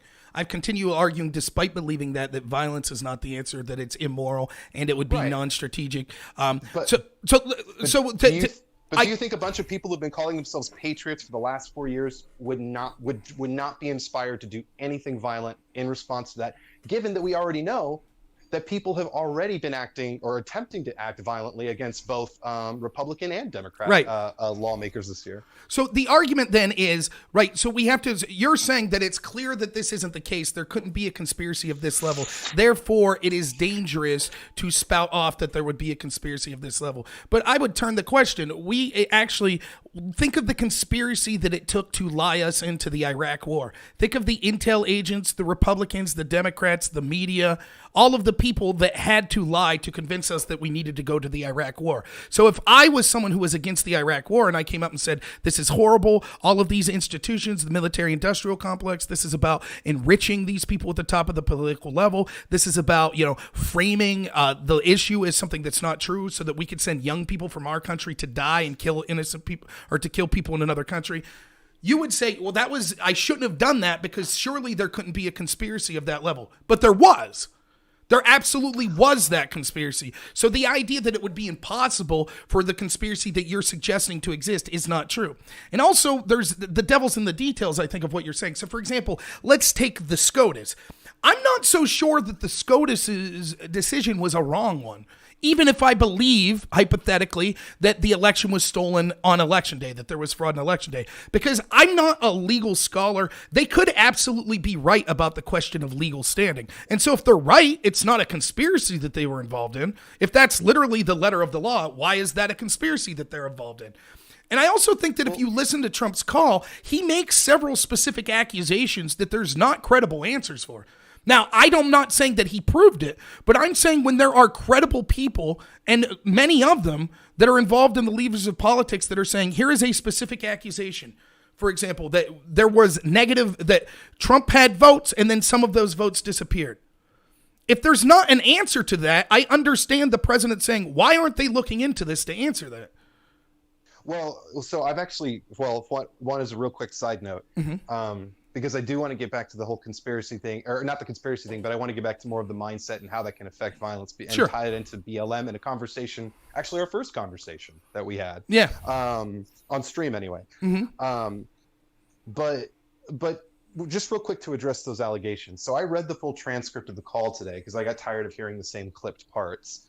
And it's really not much more outside of it. They obviously focused on that one part that made Trump sound like he was threatening, but it is taken wildly out of context. Right. I don't know that I agree entirely with your assertion, but it's easier to make your case with the entire expanded context. He's saying, look at how many ways this could have been fraudulent, and if we find this many, we win, right?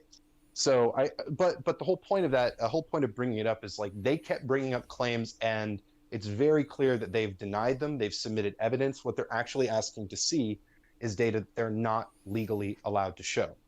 They can get with the lawyers and attorneys who've represented them in court. They have been more than accommodating in terms of continuing to meet with Trump's team. But they have addressed almost every single one of their claims.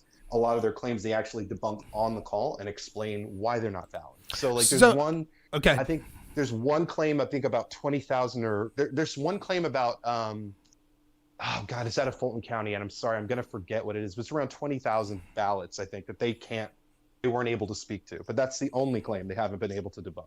Okay, well then if you heard the debunk, can you, I have several questions that I've yet to hear the debunk. I listened to the majority of the phone call. Granted, some of the questions don't involve Georgia, but I didn't hear them debunk the claims so I'm not talking about Dominion. I'm not talking about Germany being raided and servers being taken. Don't give a shit. That's stuff out of my league. What I'm talking about is the actual math and the numbers. So can you give me the debunking of when I've seen credible people say that they've looked at the evidence and seen that in several states, I believe including in Georgia, that there are times when the amount of votes that Trump got per hour were negative. So in other words, the tally that he had actually decreased. Were they able to debunk that? It depends what data set you're using, but if anyone gets a negative count, there's only positive counts that you can end up with in a tally. So if they have a negative count, I guarantee that's either A, bad data visualization, I know because I do that for my job, or B, it's taking aggregates and averages and weighing them out against time. Because there's no way, let me put it this way, if anyone's literally removing Trump thing, and that could be an adjustment too, because the numbers always get somewhat adjusted in every election from the initial count. That's why they do multiple counts anyway. But if the numbers got adjusted, it could be that. But it would be less of a reflection of people literally taking things away, and that's data expressing a point that needs more context. Right. So, for example, though, if these claims I agree with you that this would never happen. So there were people that came out, some independent agency, and did. I'll post this up here. We'll watch this video real quick if you don't mind. Can you hear? If I play video, can you hear? Yeah. Oh yeah, yeah. Okay. I can hear. Yeah, go for it. All right. I'm not saying I have proof of this. I'm asking for what the debunking was.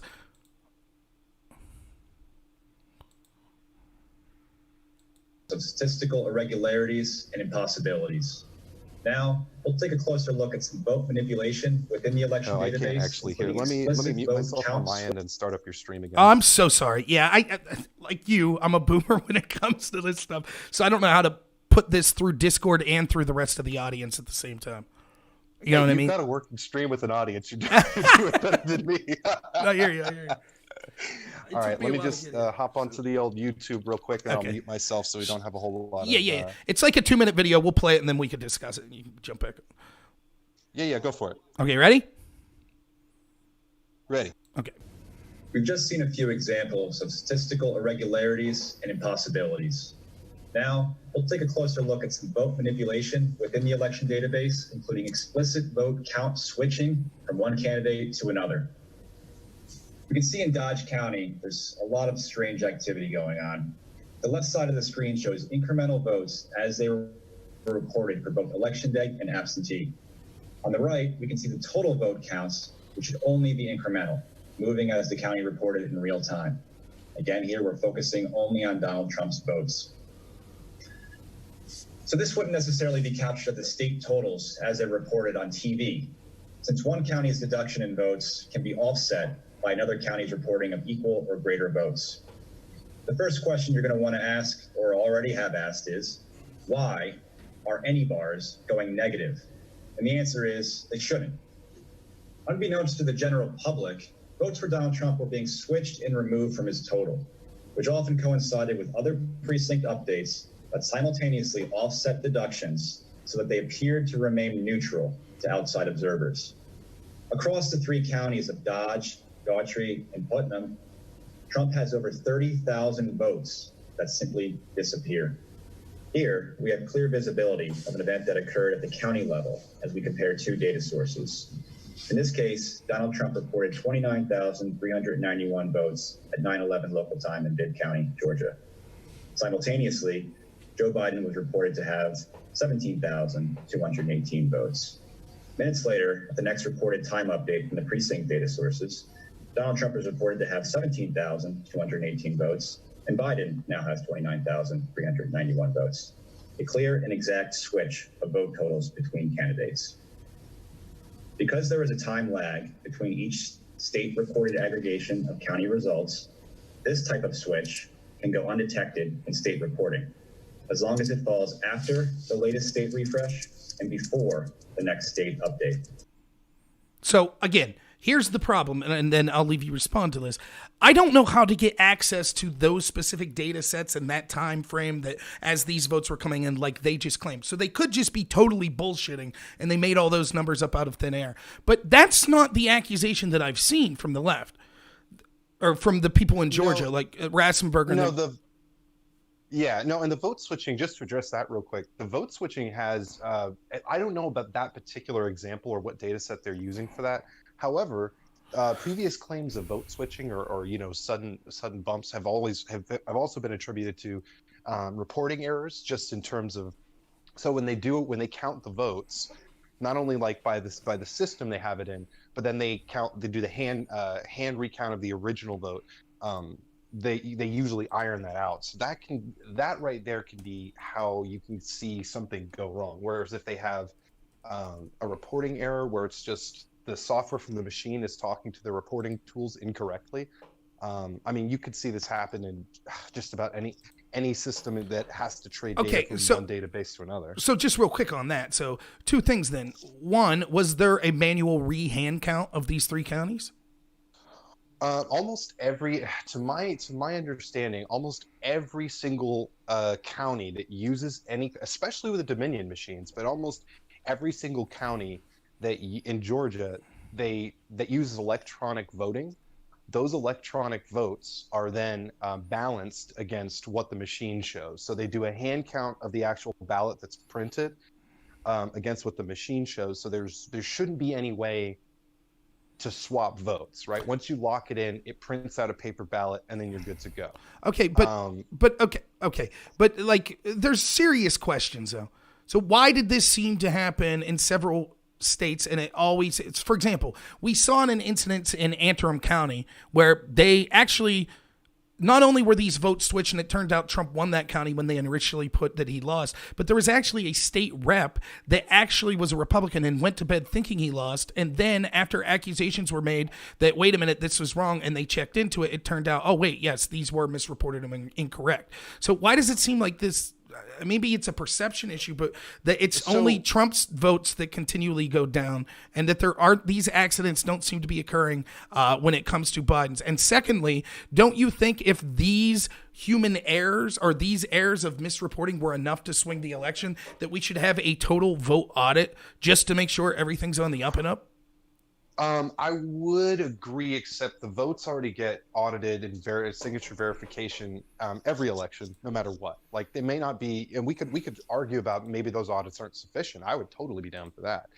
But the problem I have with that, though, is that, like, a lot of the reporting errors is, like, how to put this?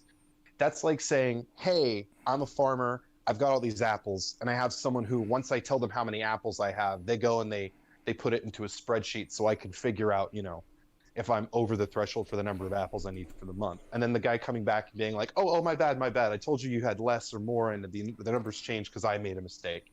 And then going back and being like, well, I guess we got to throw out all these apples. Like, it's taking an error on just something that's meant to be used as a reporting tool off of the data. It's anytime the data has been investigated, either by recounts, by hand recounts, by drilling down on what the Dominion software systems do, there hasn't been a substantiated substantive claim that indicates any of the narratives that are associated with the election irregularity claims. Well, I will just say, I have yet to see evidence that literally every vote is audited. It seems odd to me because there was a big push for people claiming that they wanted the vote audited, and I don't understand why the Democrats' answer wasn't, yes, every vote's audited. It seems odd to me that they fought against the auditing if your claim is, no, every vote is hand audited. That seems, why would the Democrats push so hard against an audit if it was like, yeah, the hand audit's occurring? Well, I'm talking about Georgia. I don't know all of the auditing procedures for every state, but I know some of the key states that I believe Nevada and Georgia both basically match what's on the ballot up against what the machine is saying. So there's no discrepancy between the two. So whatever the person chose when they punched in on the machine matches what's on the ballot. So there's whatchamacallit. I mean, you could do a total audit of a thing, but the other thing is, like, anytime any of these claims have been investigated, they've either been denied a day in court or completely thrown out when they do make it to court. But like, for example, the Texas case, it was denied for standing. Most of these weren't denied because the evidence was looked at by the court and they said, we find this evidence to be lacking. They were denied for other reasons. Well, it's also telling, though, that I don't think there's yet to be, except for maybe one of Sidney Powell's lawsuits, I don't think there's a single person on the Trump legal team who's yet to allege that, even including Rudy Giuliani, that actual fraud has taken place. Well, that's, so, like, if that's what they think happened, then why aren't they claiming that in court? I don't know, but again, this is the problem. They can't prove it. That's why, because you would never, Well, like, for example, we saw for hitting your car when we live in two different states. Right, but okay, so we could look at Pennsylvania, for example. So the state legislators in Pennsylvania in the state Senate have actually sent a letter saying that they will not affirm the electorate because when they counted up the county by county results, the vote tally was 200,000 shorter than the actual state results themselves. In other words, 50 counties in Pennsylvania, each county had 10,000 votes. So So the counties registered 50,000 votes total, but when they looked at the Pennsylvania official results, there were 70,000 votes. So where did the extra 20,000 votes come from? And I think the real number is there were 200,000 additional votes. Now, I can't prove that that's true or not. I don't know. But this is a claim that they've made that Josh Shapiro, the Attorney General of Pennsylvania, is just not interested in discussing. They haven't given an answer. Now, let me say this, right?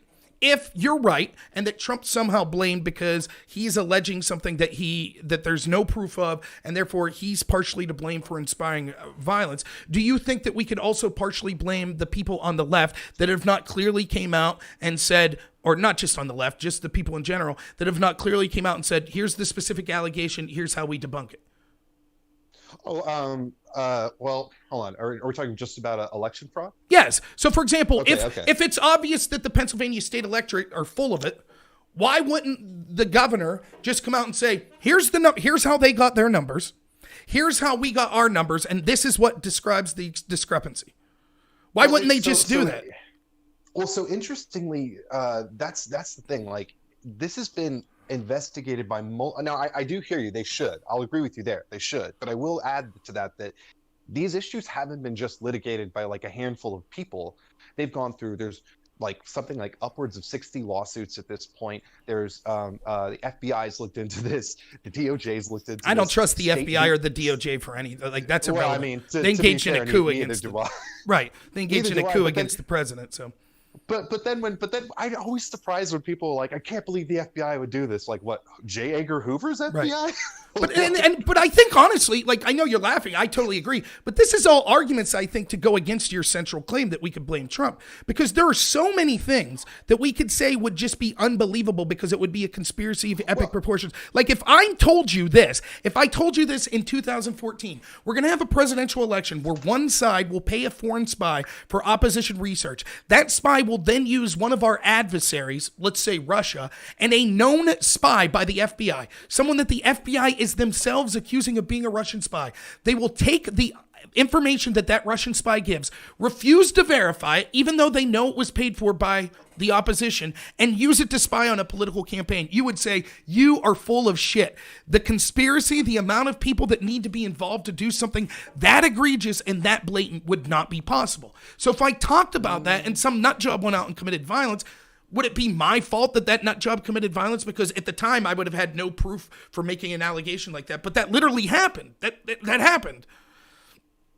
Well, if you just made the single allegation, I would agree. But again, we're not talking about a single allegation. We're talking about a sustained campaign of sowing distrust in the electoral process. That's something Trump's been doing for 4 years. And he's told people that if he loses, it's because there's fraud. That is, and again, it's not that he just does that. When he pumps somebody up and says, this person's going to do it for us, and they turn around and they say no. Like, how many different people have said at every level of power, even if you don't, believe in the DOJ and the FBI, almost no one will go to bat for this. Mike Pence will go to bat for it. Mitch McConnell will go to bat for it. So why would they? They hate Trump, so they wouldn't anyways. Of course. You don't think Pence's political futures are tied to his actions as Trump's VP? No, I think in fact today's incident will prove that. I think that Pence, if pushed, if it means his political future, will say that Donald Trump could have handled this better and should have downplayed the violence better. Now, according to you, Pence would never differentiate for Trump because his political future is tied to him. I don't think that's the case. I think it's there's another YouTuber I really like who's very simple, just has a very simple show, but he talked about how this is not a referendum. The whole debate over the electoral, validating the electoral account wasn't a referendum on fraud, but it's for Republicans a referendum on who's with them and who's against them. I thought that was just an interesting side point. Mm-hmm. But again, like here's where we're gonna flip the coin on the other side real quick, because again, like I can't debunk everything because you can easily make up something that I would have to go and then find like a counterweight for, and if I make up something good enough, I'm not saying you're making up anything. I'm just saying like but I could, if I wanted to, like I could say Trump molested Ivanka, right? Now, of course, that's probably not true, right? And I could point to, isn't it odd how he's always said these sexual things around her and all this stuff? And then if I asked you to debunk that claim, what would you have to debunk it? But that's different, right? That's completely different than what we're talking about. So, for example, the analogy, right? Here's why, right? Because we're talking about we have to have faith in these institutions. And because you're claiming that we should blame someone because they're saying something that's so obvious is against the pale that couldn't be true, that if someone goes, because you're not saying if someone says, for example, the Iraq war, they lied you into the Iraq war. If someone then went out and committed violence against the people that voted for the Iraq war, you wouldn't say the person that said they lied you into the Iraq war is guilty of inspiring violence, correct? You wouldn't say that. Well, no, but that's different because there's two key things. We knew that those weapons reports were BS before we didn't know at the time. No, that we didn't know that. Our government did, but we didn't. I remember being in my government class in 2004, and it was a breaking story for about 15 minutes. And they went right back to, hey, let's go. And like it was a well-known thing in the intel. It was on the news. It was on the like the 5 o'clock news. They told us repeatedly. They lied to us. They said that there were connections with Osama bin. Like this is known. We know that the media totally lied to us to get us into the war. We know it's. But I guess my thing is that like you're not the person making the claim though that it's true or what I mean like or that they lied us into the war. If you had a show that did nothing but talk about how these people lied to us. They're evil. They're trying to destroy our country. They hate you. They're radicals. They're socialists. They want to destroy America. Mm-hmm. They want to see America torn down. They want to turn us into a communist wasteland. Because that's been the messaging for the past 4 years. That's basically true. That's the message that I spread too. Yes, that is basically true. Nancy Pelosi's not a radical by any. No, I give a nuanced, but they're certainly radical in the sense that they want to kind of make the middle class completely dependent on the government. That's certainly true. Right, but if you're gonna give that a pass, then you also have to give a pass to Black Lives Matter and Antifa, which I absolutely don't, because they've been saying the same thing from the opposite end of the spectrum. They've been saying. That's what I wanted to bring about to like us disagreeing about stuff in our first conversation about systemic racism, right? Mm-hmm. And not that we won't get into whether it exists or not, but I think the point that we disagreed on was if it existed, but I probably didn't make this point very well. But my point was like you have a group of people who are constantly being told or shown that they're second-class citizens. It's not. I don't agree with the riots, but it's very predictable that they would happen. Like it makes perfect sense to me. It's not great, but it makes perfect sense to me. So just to be clear, you think that anyone that says that there's systemic racism in this country is responsible for violence that occurs in Black Lives Matter? Oh, I think the Democrats really have to own. I think the Democrats have to own how they've approached. That's a different question. Wait. Now that's a bit problematic. So you believe that this country is systemically racist. So what does someone who thinks that predictably do?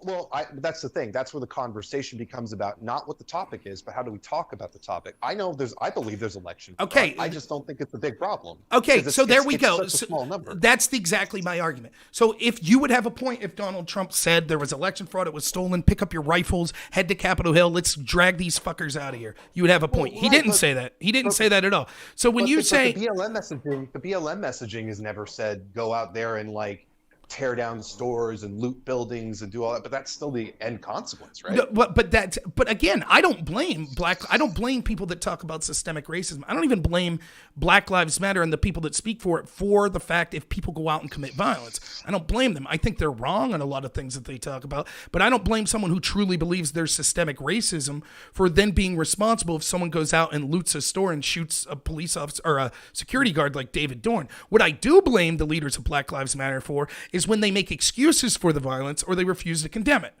That's where they're at fault. If Donald Trump would make excuses for this violence or refuse to condemn him, I would say, yes, that's terrible.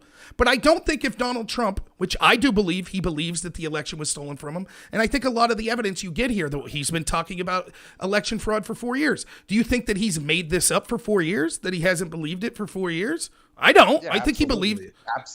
Absolutely. The guy makes up stuff all the time. Yeah, well, I just disagree. I mean, I disagree. I think you could pretty easily tie. He just doesn't like to lose. I mean, he will claim he's never lost a debate, even though he's lost at least 2. He'll claim that he's, not lost, but done not as well as he thought he did. lied about being his own God, what was it? His own publicist back in the day. He lied about his net worth. I And he don't tried see to how sue any a of this dude is. and lost I his don't see client. how. I don't see how any I'm of this saying- is relevant. Like you would have to I'm prove. saying that You have to prove that. no, that's, You could ahead, go ahead, suspect. You could suspect that you don't think Donald Trump's telling the truth. I see no evidence of that whatsoever. But your suspicion. You don't have proof that Donald Trump is intentionally lying. That he doesn't believe there's election fraud. You have no proof. I will welcome any proof that you have that Donald Trump knows that he is lying, that election fraud's a myth, that it has never been used to steal anything from him, that he is intentionally lying about that point. Oh, okay, I'll prove it. He lied specifically about the number of illegal immigrants, and the study he used actually had to have the study he used to base his lie about the popular vote in 2016. He lied about the number of people that could be potentially voting illegally, and the guy who wrote the study had to go back and say that that's not what I was saying. I wasn't trying to support the idea that Donald Trump won the popular vote. I wasn't even suggesting that it had the same impact. I just said there's a percentage of our votes that are probably cast by non-citizens. Okay, But not to the extent that it would overturn an election or even lose him the popular vote. That's not proof. That's not proof that Donald Trump doesn't think that this election was stolen from or that severe election fraud occurs. But I'm saying, like, he's lied about stuff that he knows isn't true. How do you know he knew it wasn't true? Well, because the only way he would not know is if he's illiterate. No, that's not true at all. Like I've misquoted studies all the time. I've misquoted studies all the time. He read a study and just invented a few more million people than the study suggested were voting in elections. Yes, oftentimes braggadocious people could have the central thrust of what they're saying be true, but they end up like, for example, it is a lie, but it doesn't mean that he doesn't believe the central thesis of it. For example, if Trump says this is the biggest crowd ever, that's a lie. Does that mean Trump didn't think it was a big crowd? Well, that's not the point, though. If he's delusional, then that's even worse. Okay, Because you then could say that. says. So then anything that anyone said about problems with this country that has told a lie proves that they don't really believe there's a problem with what they're talking about in the country. So, for example, when Joe Biden says things for political reasons, yeah. Okay, so then that's pretty much every politician we could agree, right? Yeah.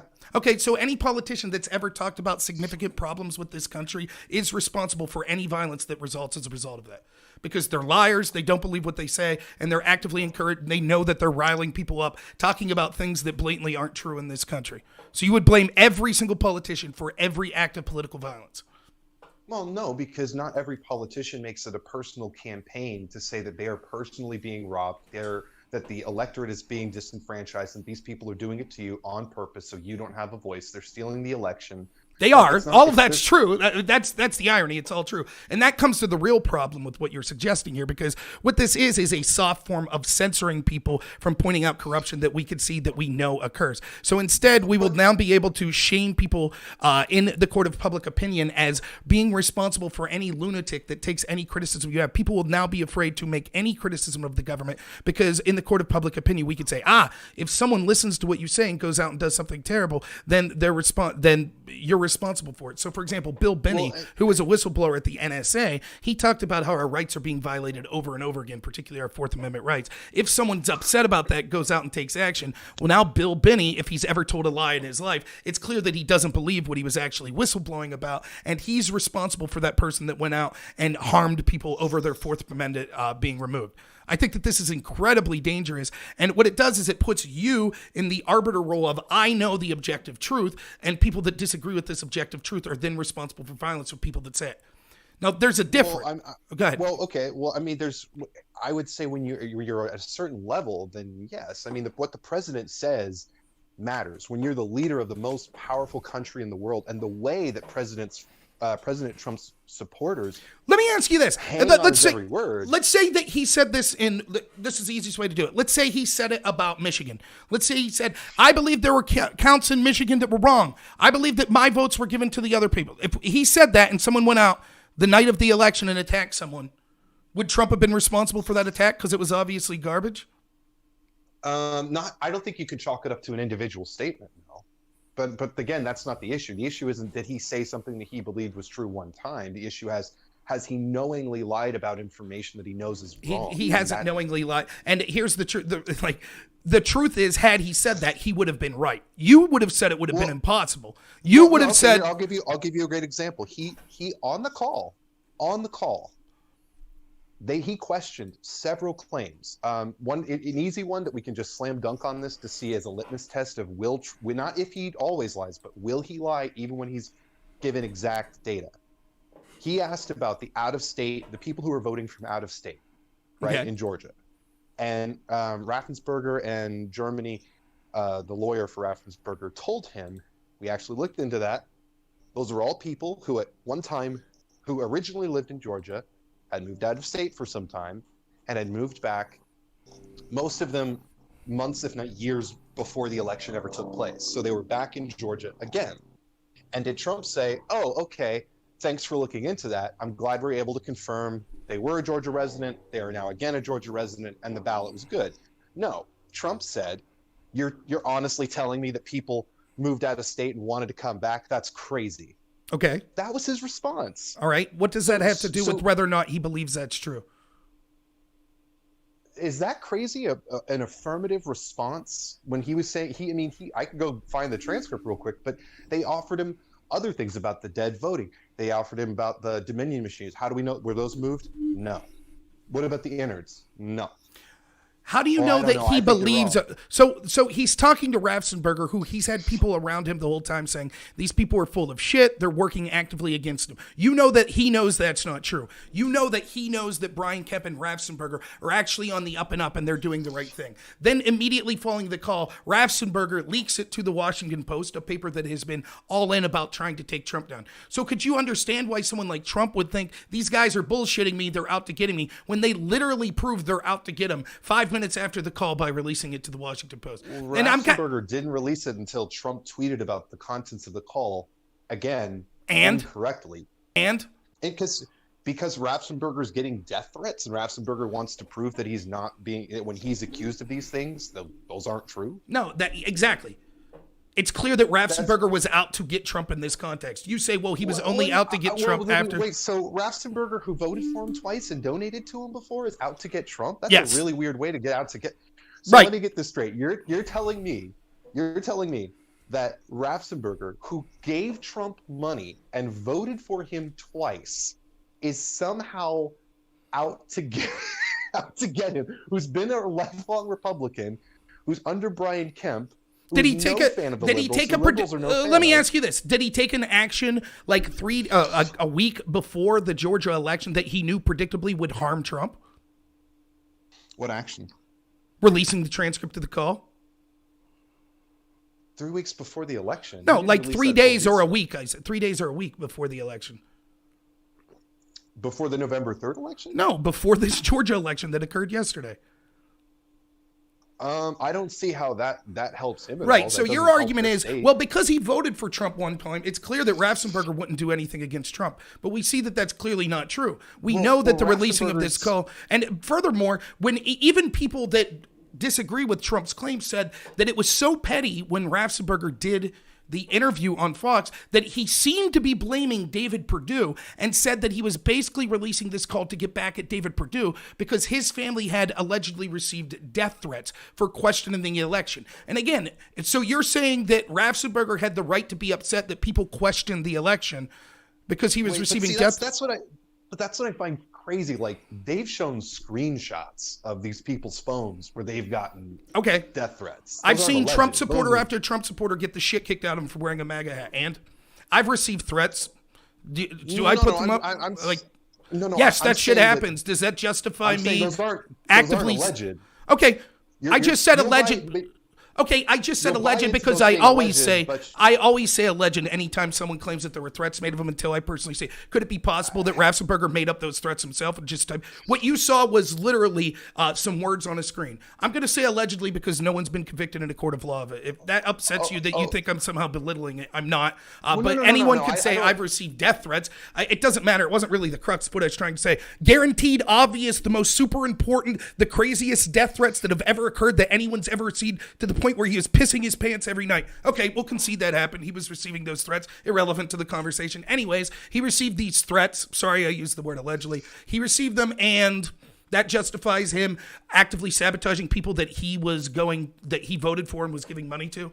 So the idea that he would be against someone that he voted for and gave money to is ridiculous. But the idea that because he received a death threat, then he did it, that totally makes sense. Yeah, when you see the guy that you're supporting, I just don't see. Wait, hold on.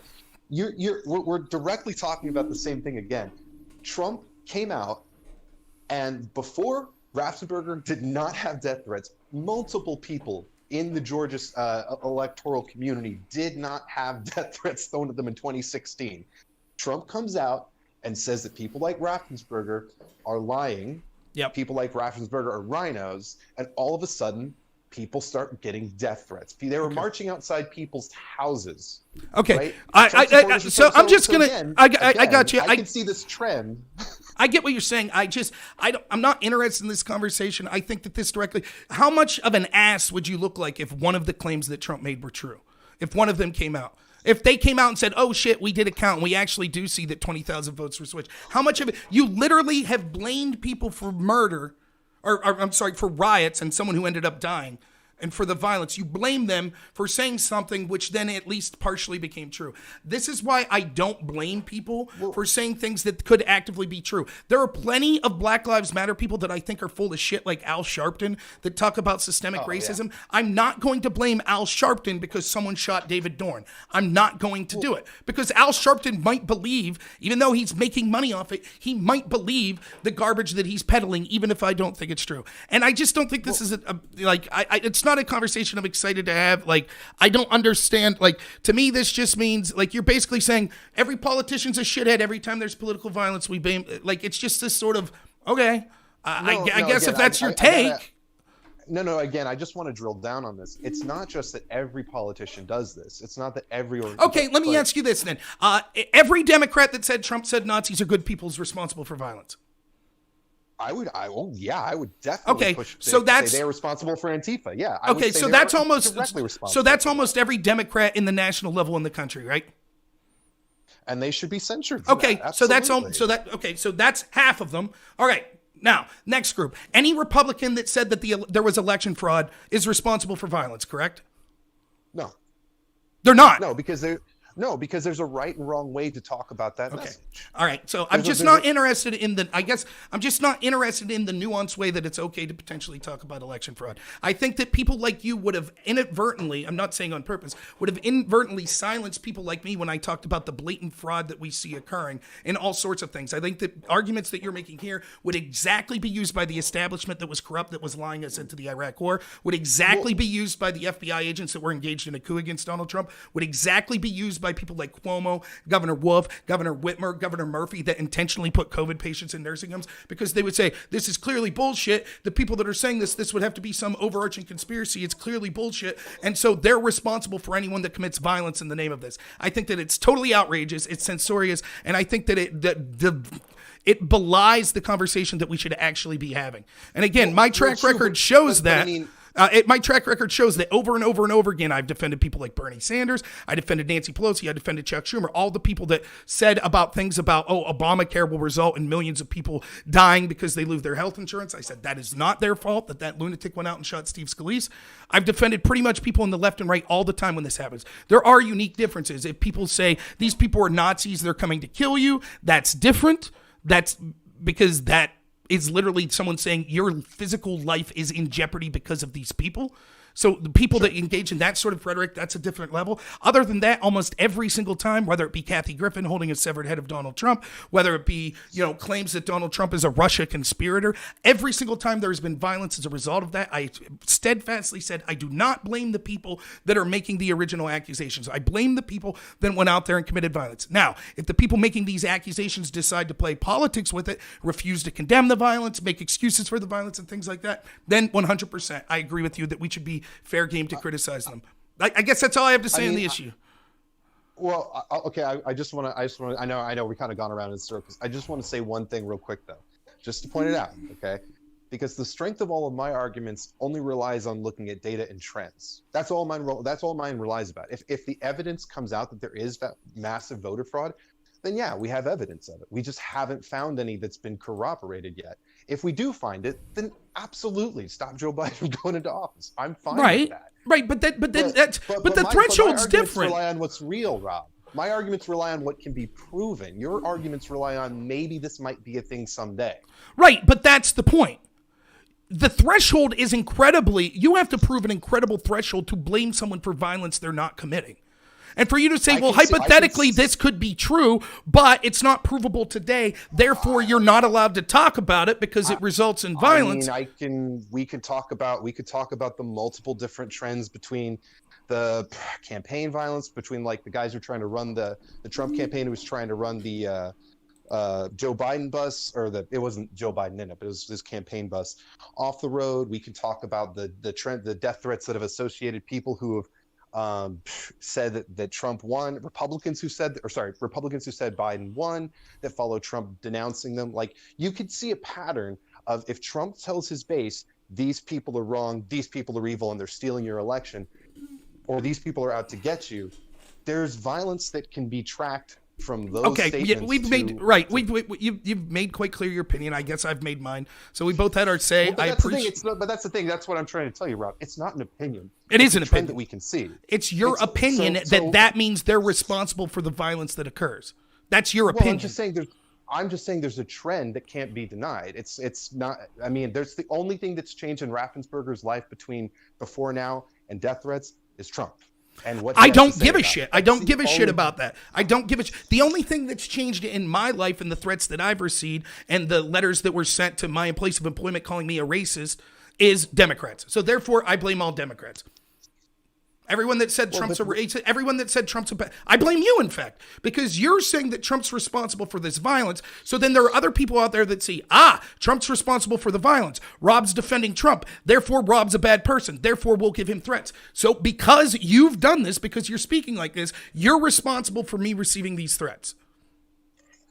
If I said that you were supporting violence, then if I said that you were propagating like false narratives, and I was making the claim that you were responsible for Americans getting hurt, then yes, you could absolutely make that claim, because I'm saying that you're doing something damaging. Is Trump doing those things? Yeah. Am I supporting Trump? Are you supporting Trump? Yes. I would imagine so, yeah. Okay, no, I don't so think then that's true of all Trump supporters. Okay, I'm just saying. Well, you can see how it becomes very tenuous. I'm just not interested in this conversation anymore. So I mean, there's a lot to talk. Hey, thank you for entertaining it so long. Yeah, no, it's not that I'm upset. It's just, I mean, I mean, with all the shit going on today, like, I just think it's one of the, it's not that it's annoying. It's just, I don't know what to do with things like, I mean, you literally said more than half of the politicians in our government today can be blamed for any political violence that occurs. Okay. No, I don't know what the big brain take on it is, though. I just don't know. Well, we can all be blamed for some sort of political violence there. That's a more accurate way to put it. So I just don't. I think that's accurate. I guess. Okay. I think that you're absolutely wrong that all of these allegations have been clearly debunked. I think that people like you would say, if I said that, like, for example, I argue all the time how this election was stolen because we actually have evidence from people like Professor Robert Epstein that showed that Google itself would be able to switch 16 million votes because of how biased they were. I think it is clear that there is an agenda between the intel community, the mainstream media, the Democratic Party, Never Trump Republicans, corporate America, the entertainment industry, academia, all people that want to see the middle class in this country crushed, that there was an agenda between them to influence the election. And we know that propaganda. Yeah, okay, so the election was stolen. Period. End of story. I would argue that yes, it was influenced. I would argue that it was. So then the argument is that it's non-unique, right? But it's non-unique then. So you're saying, yes, actually the election was stolen, and there was this massive conspiracy amongst all these actors that put their fingers on the scale to steal the election. But Trump's responsible for the violence because the way he says it was stolen was different. So you don't think if Trump would have been more accurate, and if Trump would have came out and said, yes, all these people I told you were corrupt, they actually did steal the election, and here's how they stole the election. Because they intentionally fabricated stories about me, they spread disinformation about me, they worked with a coup within the intel agencies, they literally took evidence from Russian spies that was never verified, that was paid by Hillary Clinton to spy on me. They engaged in an impeachment effort against me that was garbage. They did all of this stuff for 4 years. They actively censored any story that was critical of Joe Biden, or the serious stories that were critical of Joe Biden, instead asking him what his favorite milkshake flavors were and things like that. They intentionally pushed the lie.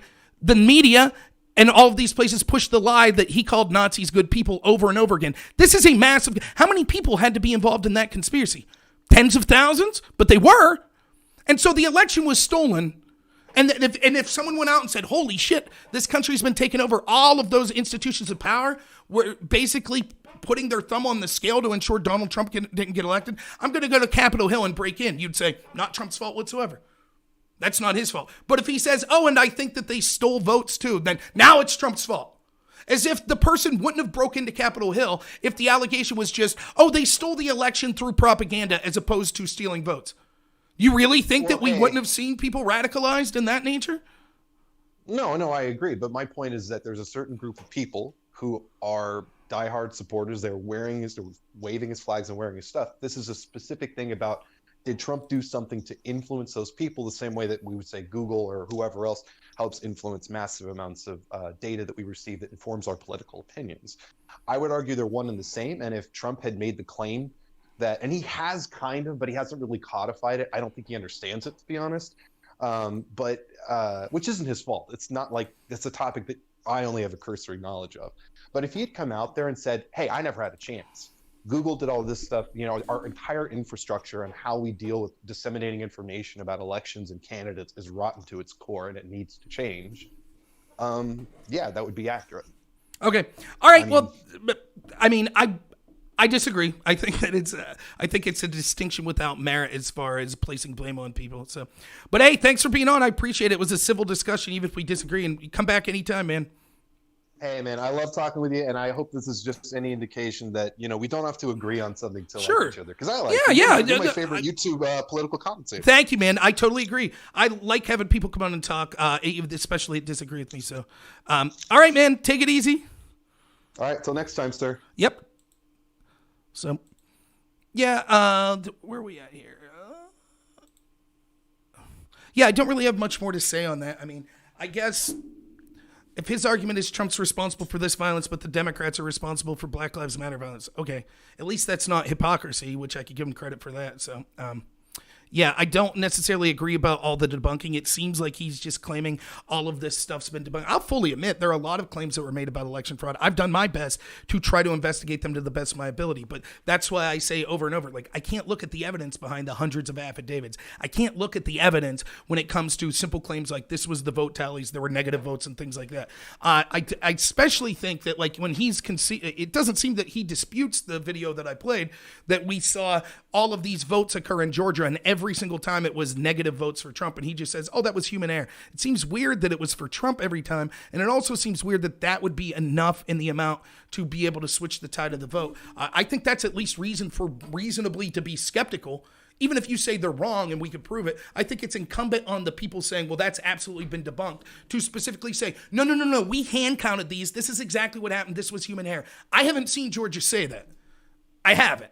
And he just says, no, everything was audited anyways. I don't have any proof of that, so I don't know. So, anyways, I haven't looked. I'm probably going to be shutting down here at 9 or 9:30.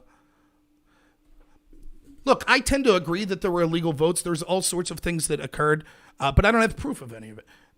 But what I do know is there was enough cheating and corruption and collusion that occurred before the election that it absolutely was enough to steal the election from Donald Trump. So whether or not they also had the added plan of stealing votes past election day is irrelevant to me, because this conspiracy that he alleges would have taken so many people to achieve did happen. It did happen. How many people in the intel are in the FBI? How many people knew about what they were doing to Trump? Yet it happened. How many people in the media knew that it was garbage? But it happened. How many people in the Democratic Party knew that it was going on? But it happened. How many in the State Department, the DOJ? It happened. Thousands upon thousands of people, but that conspiracy happened.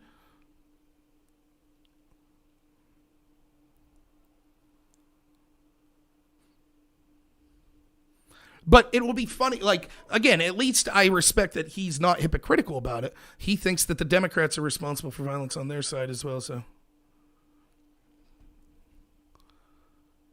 does anyone have any other things that they want to talk about here? Right. Big tech stole before Election Day.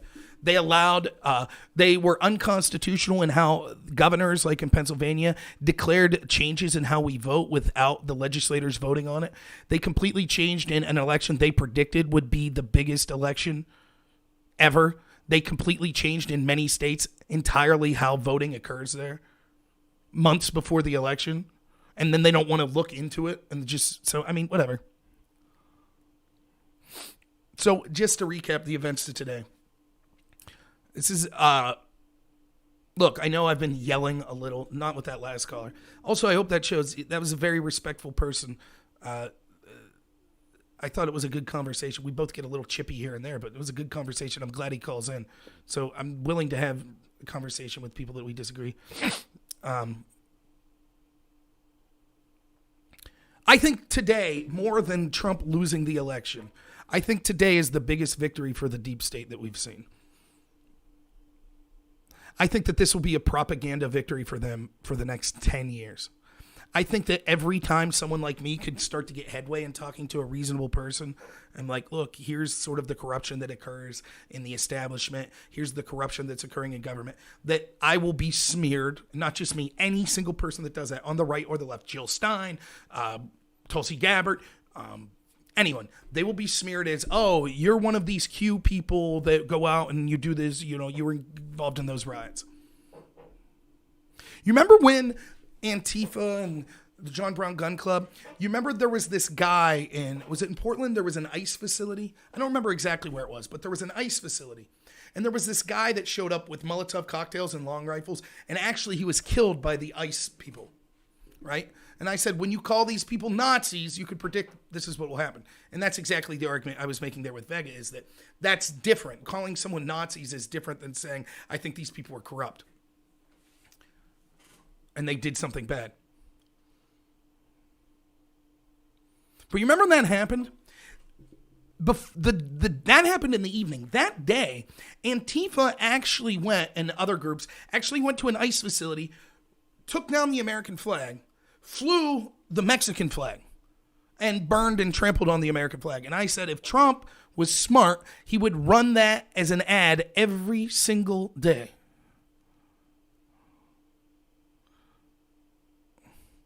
Can I review this political? I'll check it real quick, sure.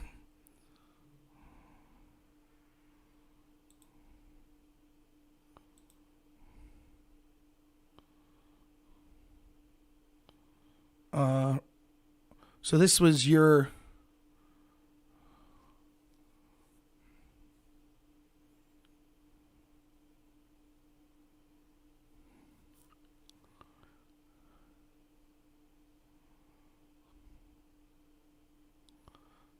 I don't know the exact measures, but I've seen tests like this before, and I think that this is probably pretty accurate, and it gives you an idea of what's going on. I think you would be close to me just looking at this. You all can't see this. Just looking at this, I think that I would be more markets on economics. On personal freedom, I think I'd be way more freedom. Though I'd be a combination of freedom and truth, I guess. I don't know what that means. Culture, I'd be way more freedom. Or I'd be about where you're at, freedom. Equality, I would be opportunity. Government, I would be democracy. And foreign policy, I would probably be more isolationism.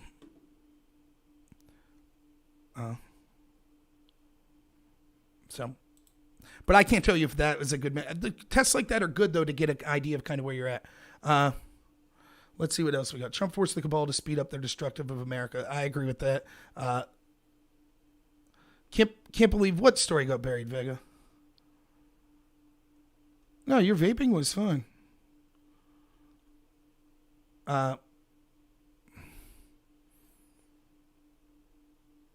Let's see. I was trying to get like certain answers out of me, I think. Oh, it probably was. Yeah, and sometimes you can have a test that's sort of biased. Trump is stupid. I think Trump's made a lot of terrible decisions, and I think that he could even have handled today better. Trump didn't force anything. It was just discussing his last debate Rob had. Right. Well, you're kind of right about that.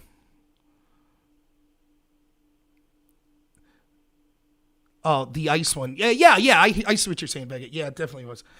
But they should have used that every day as a propaganda tool. That is what the establishment will do. They will play footage of today every day, right? They'll say, this is who Trump is. This is who his supporters are. These are who populists are, right? And all of the positions that Trump had, they'll say, if you have those positions, then you're like these people that rioted. That's what they'll say. So predictably, they'll say things like this. You want to bring troops home? Trump supporter, huh? You gonna riot?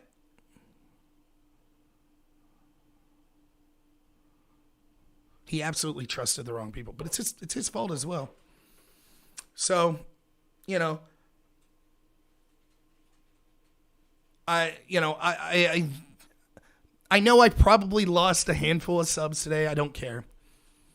I care. That's not the right way of putting it, but I will never make an argument because I think that it benefits my channel, or refuse to make an argument because I think it'll hurt my channel. I'm just going to give you the truth. That's it. As I see it. You might think I'm wrong, but I don't have an ulterior motive for, most of the people that watch me are Trump supporters, so I'm only going to defend Trump. I criticize Trump all the time. I tell people all the time that tell me, trust me, Trump's going to be sworn in January 20th. I said it's not happening. I said that these court cases were not going to overturn the election. I said that Pence was not going to overturn the election. I said that these electors making decisions weren't going to overturn the election. I was right about all that. I said that they were goading you into violence, and if you did it, it would be a huge mistake. I was right about that. But all of these are things that the average Trump supporter might not want to hear. And I get it. And I could be wrong. Don't get me wrong. But people don't want to hear that. That's fine. I don't know if I'll run for office again because I have a kid on the way, which, by the way, my kid, the induction date's Friday, so I got 2 days. So I might run for office again, but yeah, I mean, I don't know what to say. It's a huge disappointment. It's hugely disappointing. Again, I'm not saying anytime a couple of unhinged lunatics, let me say this. If there's a Black Lives Matter rally and there's 100,000 of them and 4 of them start to loot a store, I don't blame that 100,000. I don't. They probably didn't see the 4 people looting the store. There's always going to be crazy asshats that take advantage of any situation. It's just going to happen. I don't blame that. But the reason that I blame Black Lives Matter is because you saw mass amounts of people doing it. And this is almost always the case. The ones that weren't doing it were cheering it on. And you might say, are you sure that was the case, Rob? All you got to do is look at this chat. How many Trump supporters were on here like, no, we Boston Tea Party. These people were inspiring people to fight back. Okay, so we could dispel with the idea that yes, there could have been people that were agitators that were there or whatever. That could be true. But we could dispel with the idea that no Trump supporters were for this. Clearly some were.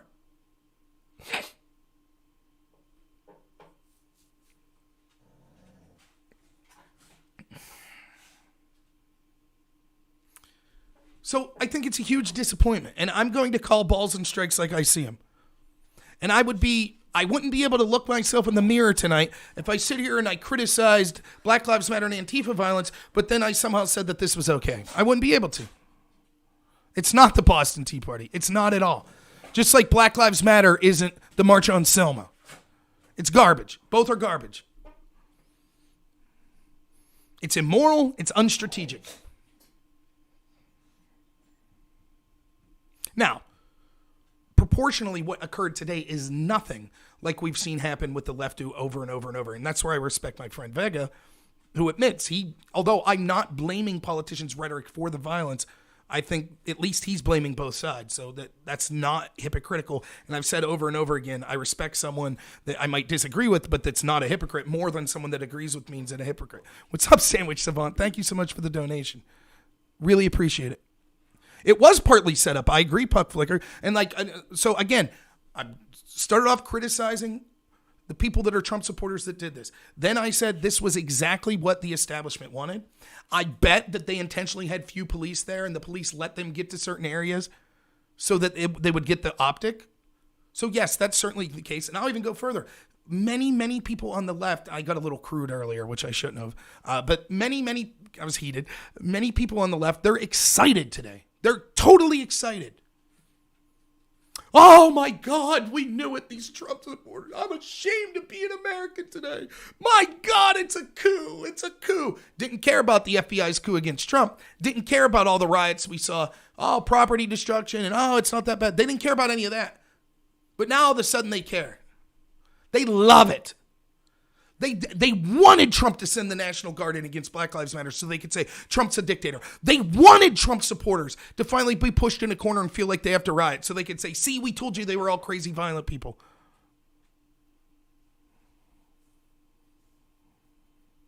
On the fridge, I totally agree. So let me make this point clear again. Let me ask you this on the fridge. Do you blame Black Lives Matter and Antifa? Let's just say Antifa. When there is an incident where Antifa is rioting, do you blame Antifa as a violent group on the fridge?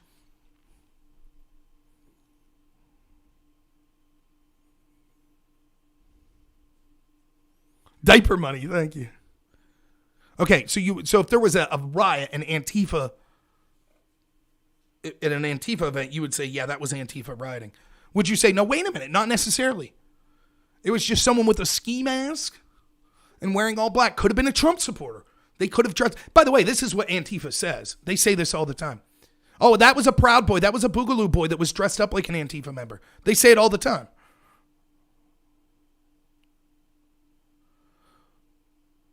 So the fact that I'm willing to call, nope, that's Antifa violence. Why should I have a different standard then when it comes? Right, finding leaders in the mob's a challenge. That's why I said I have credibly seen from video and from people on the ground that as the Capitol building was being broke into, a big group around the Capitol building was cheering it on. I refuse to believe that that entire group was Antifa, all in Trump disguise, especially because when I know people that were embedded in that group. So I am calling it out. You were there. Do you think that they were all Antifa people that broke into the Capitol? For example, the woman that died, are we going to find out that she was Antifa? I don't think so. Right, not all. That's exactly what I'm talking about. I'm sure there were agitators there. I'm sure. But the same's true. I'm sure that's true in Black Lives Matter rallies, that there are agitators. But the truth is the bulk of the people that were involved breaking into the Capitol, I think were not Antifa. Right. I don't think she will be. Right.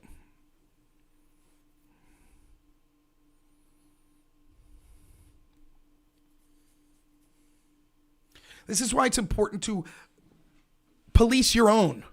Don't leave the radicals and the insane people that agree with you take control of a movement. Don't get caught up in it. You got some guy wearing bull horns sitting in the Capitol building. I mean, come on. It's nonsense. So we have to call this out.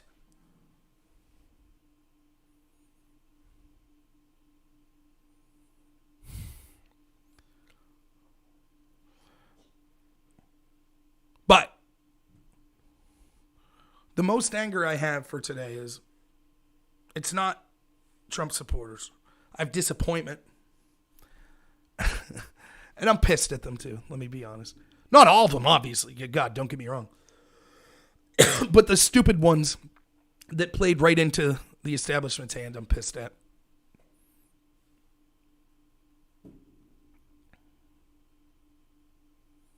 Yeah, of course, we'll know what the narrative will be, yeah. But the people that really upset me the most are all of those on the left, and somewhere in here today, that have made excuses for Black Lives Matter and the riots. I told them, I don't know how many times I could tell them, you understand that this is the other side's going to do this eventually. When you're sitting here, when you make the argument, and it works both ways. If you're making the argument right now, the country was stolen from us, therefore the violence is justified. I guarantee you there are people just as passionately in Black Lives Matter that say this country is racist, therefore it's justified that we use violence. Once you go down that rabbit hole, everyone thinks that their cause is most important. Everyone. Everyone can make, it's just like COVID. Every damn person I talk to will be able to articulate why exactly what they do is the acceptable response to COVID. Some will say, I don't leave the house, blah, blah, blah, blah, blah. Okay, that's one extreme. But everyone will basically make the argument well, what I'm doing is okay. No one's saying, yep, I'm a shit person. I mean, sure, there's people out there that do this, but the vast majority of people aren't saying, yeah, I'm a shit person. They're saying, look, I don't believe that masks work, so I'm not wearing one. I think it's a symbol of oppression. Okay, but that's not a person saying, yep, I'm not wearing a mask because I want to be a shitty person. But then you got the people that'll yell at the people that don't wear masks. How dare you not wear a mask? You're a horrible person. But then they'll violate social distance orders. Oh, well, I personally believe the mask is more important than the social distance orders. That's human nature.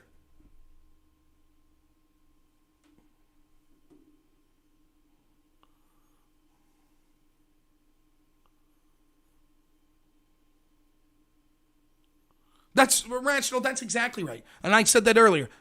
Mitch McConnell and Chuck Schumer and Nancy Pelosi and Jeff Bezos and what's his name that runs CNN? Jeff Zucker. They're all sitting around drinking champagne, smoking cigars, laughing their ass off tonight. Did it. Quelled that populist movement. Populism on the right, all but defeated. Done. Now, let's focus on populism on the left.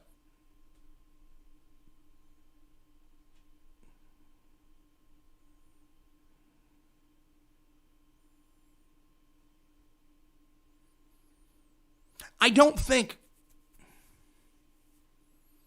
and free thought, I don't know exactly what you're trying to say, but this isn't like putting the fear of God into King George. I don't think that Chuck Schumer looked at what happened today and said, my God, these people have the might to take over. Did you see that guy wearing bull horns? Did you see all that? Ooh, this is the revolution that could take us out. I don't think that's what they're saying. Yeah, I could stick around till 9:30, then I got to go after Chuck. I kept telling people, I kept hearing this. We'll fight to take back our country and the military and the police will join us. They will not. They will not. They will not. Hey, you. And it's because they'll say these people are violent nutbags.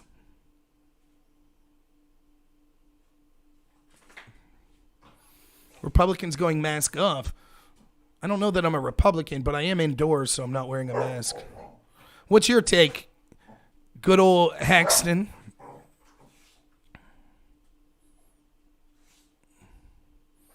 What's the double standard I have, Azam? Give me the double standard. Articulate this. I condemn political violence when the right does it. I condemn political violence when the left does it. Give me the double standard.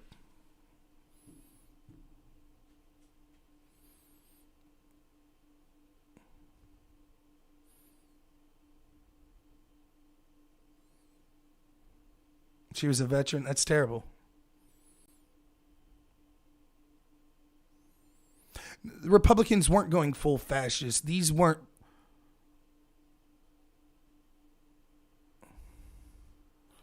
Every time Trumpists do something bad, you spend most of your time talking about how the left did the same thing. That's not what I did. I spent the bulk of the time, particularly the opening of this, criticizing what I saw as Trump supporters doing something bad. In fact, just in this segment since the phone call, I was answering people in the chat that were saying, well, maybe it was Antifa, maybe it was other people, and I was saying how that wasn't the case. However, I spent 3 years telling stupid pieces of shit in the left that said, no, it's okay to riot. It's okay to do that. How that would predictably lead to a counter reaction on the right that would be terrible, that I also would be against.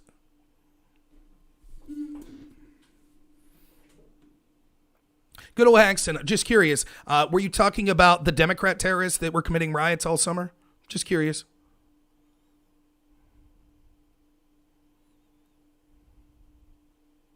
It's amazing to me. We always have to, this idea, and this is why I fight back so hard against the, quote, both sides do it argument, because the truth is we can see that the people that shape the narrative and shape the institutions that actually control this country, how one-sided they are. So when I say, look, they're intentionally goading people into rioting by allowing riots to occur over and over and over and celebrating them or making excuses for them, and eventually nutbags on the right will take up arms and do the same thing, and then they'll say, see, now rioting's bad. So Azam's upset. He thinks that I should just be like, yeah, what Trump supporters did is bad. Now, Azam, I'm guessing, I don't have specific proof because, honestly, not to say anything to make you upset, Azam, you haven't done anything other than continually make bad argument after bad argument in the chat. I haven't done anything to make you stand out or be knowledgeable in any way whatsoever. But I'm guessing you're one of these Black Lives Matter supporting loons, right, that made excuses for the fact that Black Lives Matter was out there rioting and stuff all the time. You said they're mostly peaceful and stuff like that. And so for you to be like, I demand that you just talk about when Trump supporters are bad. But then when it's your side, you're like, oh, I'm not going to talk specifically why this is bad. I'm going to say, oh, yeah, well, there is systemic racism and things like that. What's up, Chris?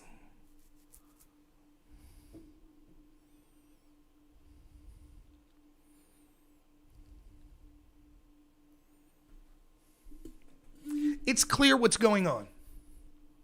Rioters, if they're Trump people, if these were Black Lives Matter people doing the same thing, they would be called a mostly peaceful protest. Everybody knows it. Not by me, by the people that actually control this country. Right. And here we go. So we can see good old Hoxton, racial justice against an attempted coup. There you go.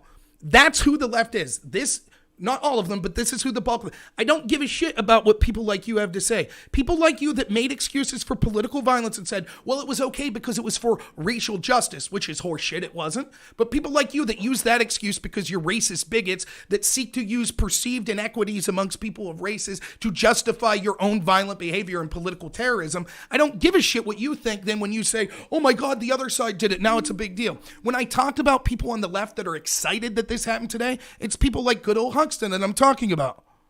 If it's Black Lives Matter, they'd have had their asses beaten. Would they have? Well, first off, Black Lives Matter would have actively attacked the police to begin with. Second off, they would have got a slap in the wrist and been left out. Third off, they'd have probably lit the Capitol building on fire. And fourth, I doubt the police would have shot and killed one of them.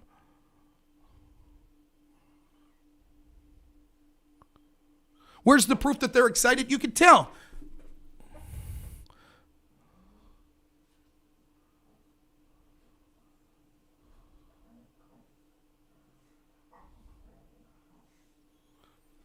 Oh, you might be on Aftershock. Right, you can tell, LOL. Like, where's my proof? Okay.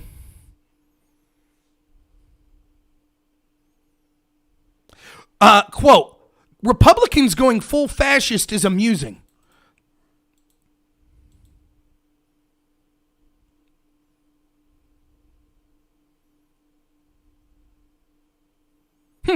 What do you think he meant by amusing, Azam? Good old Hoxton.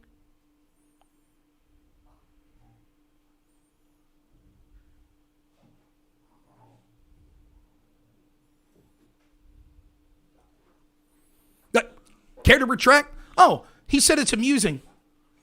But that doesn't mean that he was amused, right? Right. That's a guy in the chat, any Dem leader. So that was my argument, that there are people on the left that are pleased with this. Yes, of course. You can see how fast they came out. Like, I'm not going to argue with you in bad faith, Azam. It's just utter horseshit. You literally bring nothing to the table. You don't. You were silent and made excuses for Black Lives Matter and their riots.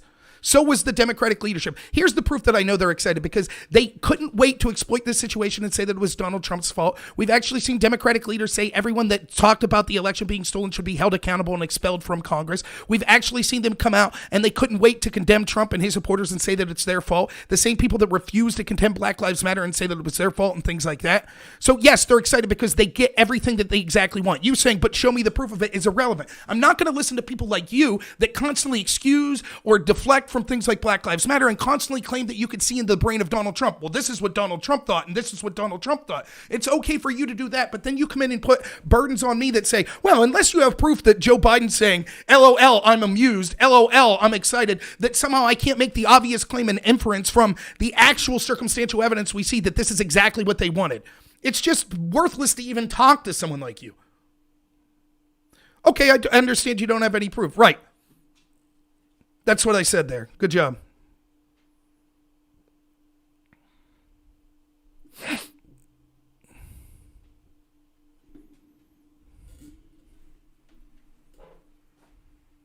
What did I ask you for some type of proof from Black Lives Matter leaders?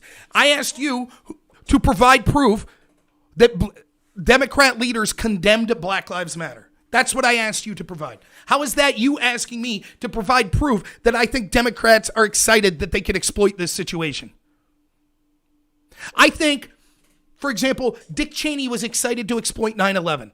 I don't have proof in the form that he said, oh, I'm excited to exploit this, and I caught him on tape.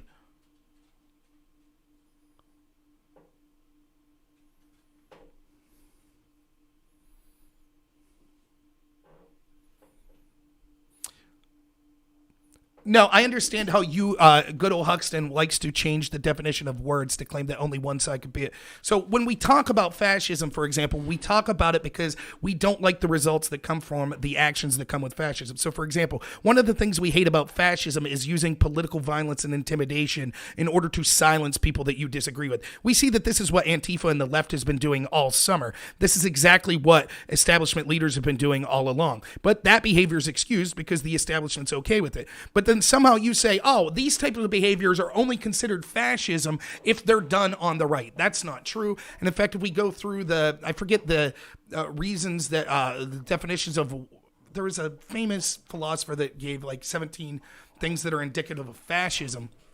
You can see that the majority of those are met by the left. For example, claiming the values of the Enlightenment are wrong. Refusing to accept the values of the Enlightenment and things like that. Right, Azam. Azam says this is why Trumpists don't make progress anywhere. They always make excuses. What excuse did I make? This is why people like you, Azam, will always go down as being intellectually inferior and morally inferior to people that are actually open and honest. This is why.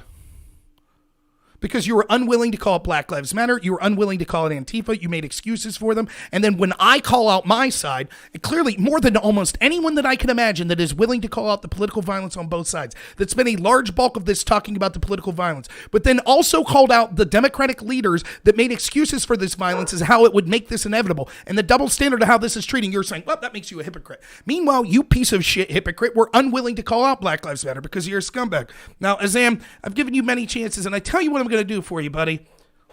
It seems that you understand that us Trumpists will never get anywhere. It's unfortunate that you've come to that conclusion. I feel really bad for that. But then I have to ask you a question, Azam, a person who brings literally nothing to this channel other than distract me over and over again with your inane obvious bullshit trolling. I have to ask you a question, Azam. Why do you come on this channel?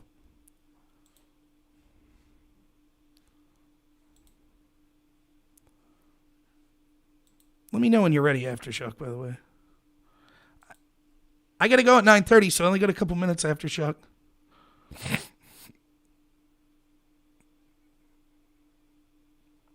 Did I just claim I was intellectual? I don't know if I said that. I said intellectual superior to people like him. Okay. Boris, you're welcome to come on the show and be proven an ass if you want to at some point.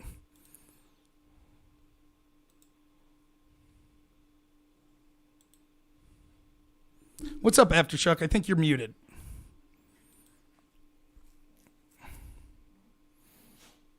Hey, what's up, Rob? Not much. How's it going? Oh, you sound like really muffled. Oh, better? I was yawning. Yeah, there you go. I was yawning. So. Okay, so crazy fucking day, huh? Yeah. Yeah, crazy fucking day. Not happy about it, as I've kind of gone over here. It's nuts. It is. Yeah. I do like, I take the bait all the time from these left-wing people that are obvious bad faith, which is something I need to get better than. But, you know, that's my strongest feeling coming out of this, that I'm sick and tired of the people that literally did the one thing that was predictable deleting this, making excuses for political violence. Now all of a sudden feign shock and horror. My God, political violence that we said was okay for the past 4 years. Now we're really upset about it. And I will give no quarter to any of the people on my channel or that I see elsewhere that did that for 4 years that are now feigning outrage. They're the scum of the earth, and they really do disgust me. I completely agree. I actually have a great example, and it brings me to my first point. I feel like we as a party, and obviously it's, you know, I'm not speaking for on behalf of us, because we actually are against what a lot of Trump supporters, as we saw today, out there doing. But basically what I'm trying to say is we're in big trouble, and this is why. Because for a long time, as far as I've been involved in politics, the left has completely controlled everything. They have ultimate power of what we talk about, when we talk about, what we talk about, and how we talk about it. It's proven time and time again when we speak to these people and they start off the argument by saying not only were they justified, but they were justified because they were fighting for basic human rights. And that's probably the biggest problem I have with the left, is because we always, and I feel like it's a mistake that we make on the right, is we allow these people, and this is something that you never allow people to do, which I fucking love. But we have to stop allowing these people to control the battleground in which we argue. They make up definitions such as, like, what's racist and what's bigoted and what's basic human rights. Like there's this one girl that I used to know in college, and she posted on her Instagram. She was quiet as fuck when all the riots were happening, but suddenly when this happens, she on her Instagram post after post after post saying, "I fucking hate you guys. Grow up. You guys are fucking radicals and shit." And I messaged her and I'm saying, I mean, I agree. I agree. This is horrible. But where was this when the riots were happening? Yeah. Where was it? When I could give you, just real quick, I can give you an example. A friend of mine who, I live about an hour and a half northeast of Pittsburgh. A friend of mine in Pittsburgh who works at a restaurant there, he kind of texted me today, and he's a centrist.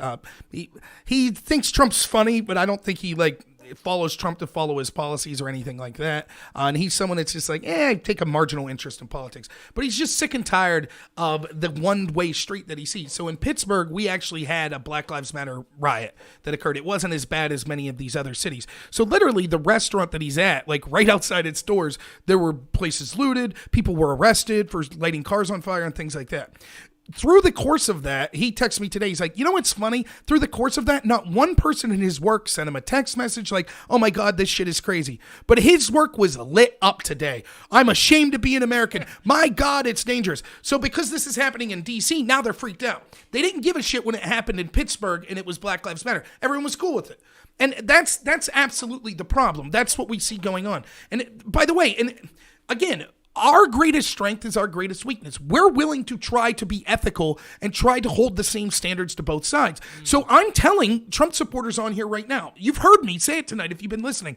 If you think you're justified because you think that the coup or, the stealing of the country is so great that you're now justified in engaging in violence, I guarantee you there are people that think that the country is racist against them, therefore they're justified in violence. Yeah. And the argument, well, but I'm right and they're wrong, doesn't really work, right? Because you're not going to convince them of that, right? And so, but certainly this is it's far more egregious on the left, because the people in positions of power, and we see, like, for example, how many Republican, I have no love for the establishment Republican Party at this point, but they couldn't wait to jump over themselves and condemn the violence today. Couldn't wait. They actually passed a resolution that my congressperson voted for, condemning QAnon. I'm not a big Q fan, right? They condemned QAnon, but they couldn't condemn Antifa. They couldn't condemn Black Lives Matter. So isn't it funny, the movements that were responsible for the 200 plus something riots that we've seen over the summer, they can't be condemned, but Q could be condemned. I mean, this is the type of stuff that I'm talking about, and you're absolutely right. It has to do with how they define terms, because they make arguments moral, and conservatives make arguments that are about statistics, like facts. So we're talking factually, they're talking morally. Now, the truth is, let's be honest, you could be on the left or right and have almost every policy has pros and cons. You can make factual arguments about any political philosophy, any political plan or policy. Of course you can. There's no perfect political philosophy. I love having those factual arguments. But the left, many people on the left, including the establishment left, always makes it about morality. You're a shitty, and the famous line is, Republicans think you're wrong, Democrats think you're evil. And there is something true to that. Now, it's not just left-right. It's the establishment and people following the establishment.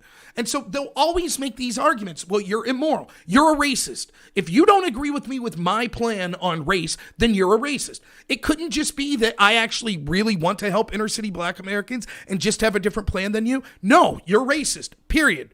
That's how these people act. And once you adapt that idea, there's literally nothing that your side could do that you can't justify. Literally. Like they are morally superior. So if they're morally superior, sometimes you got to crack a few eggs. And if that means the CDC has to pass a policy that intentionally leaves more people die, but those people are disproportionately white, no problem. It's worth it because of racial inequity. If that means that they have to riot and burn down and people die and stuff, no problem. It's worth it because of racial inequity. If that means that they have to have a coup to spy on Donald Trump and his team, no problem because Trump's a racist.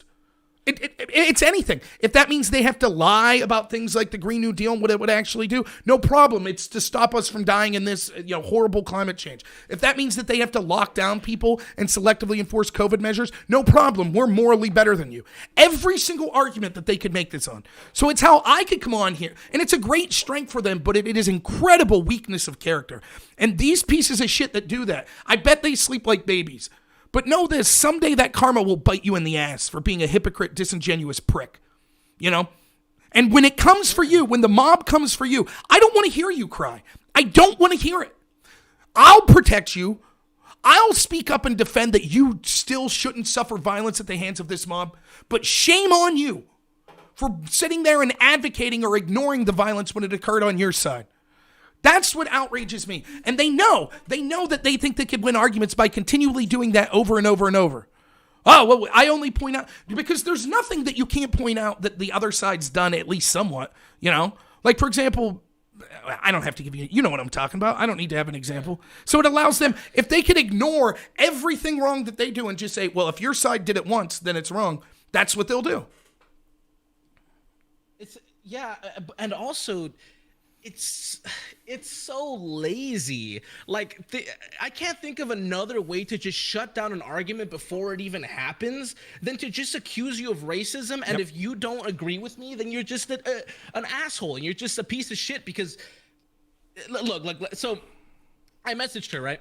And I told her, like, where was this? And she said, quote, they were fighting and protesting for basic human rights. I'm confused as to what type of conversation you're starting here. And I said, so the burning and looting and rioting and the killing, that was all justified. And she said, and this is where you hit on this all the time, where the left focuses so much on race. She said, I never said it was, but you sheep were preaching to respect authority, to obey the law, but Trump lost and all that is out of the window. But before you try me, you might want to remember, you and I are the same color. And Trump supporters don't care about you or me. To them, you are sheep. Right. But so, and reading this, and this is where I kind of wanna push back on you, even though I don't agree with this side. But it's worth having the conversation, because seeing this kind of this dialogue, if you can even call it that, just fires me up inside. So. Mm-hmm. So let me take the Trump supporters that were down in Georgia tonight. Let me take their side for a little bit. Okay. The left has rioted. They've burned. They've looted. They've killed. They've called you racist, bigoted, transphobic, xenophobic, every name in the book. And they've won. Yeah. They won. So at what point... if any, and this is, I don't agree with it, but I want to hear you riff on it. At what point do we say, you know what? Fuck you. I'm about to fight fire with fire. Mm-hmm. When do we, if any, does that happen? So there's two things to say on this. One, you have to have sort of a value system on what you value most in life. For me, it is my relationship with my family, with my wife, with the son that I'm going to have Friday, and, my extended family from there. And it's my ability to look myself in the mirror. And if you have a relationship with God or something like that, that's it. At the end of the day, we all die. We all become dust. So when you're on your deathbed, can you respect what you actually were? And if you're willing to give in to what you know is heinous actions because the other side is doing it, unless it's absolutely necessary, then I don't see, for me, I can't keep I can't keep that ability to look in the mirror. So if I would say, yes, I accept that it's okay to, riot and loot and burn down the Capitol, or, that's not what happened, but you know what I mean? If it's okay to have violence at the Capitol building or in Georgia, I personally would view myself as a hypocrite and couldn't live with that to some extent. Now, this is different if you're being personally attacked, right? And this is the same argument I made to is it okay to punch a Nazi crowd? No, it's not okay to punch a Nazi. But Nazis are evil and they want to wipe me out.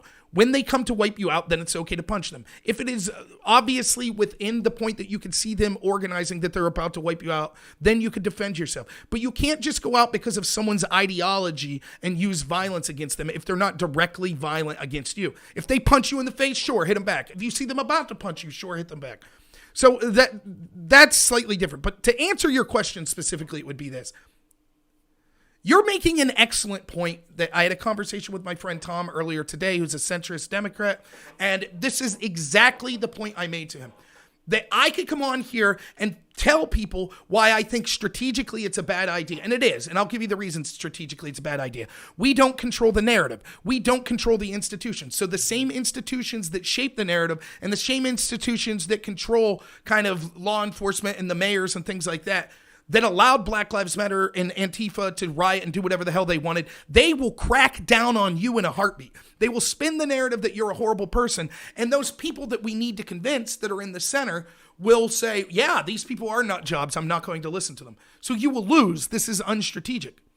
But the argument you're making, and it's a persuasive argument, is the other side engaged in violence and it worked. And the people on here on the left in the chat, by the way, they know this.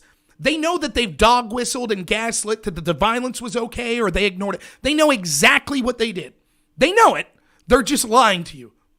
And they're laughing all the way to the bank because they're like, yeah, we did the violence and it worked. Like, let me give you a better example, but just off the cuff, because I've always said this.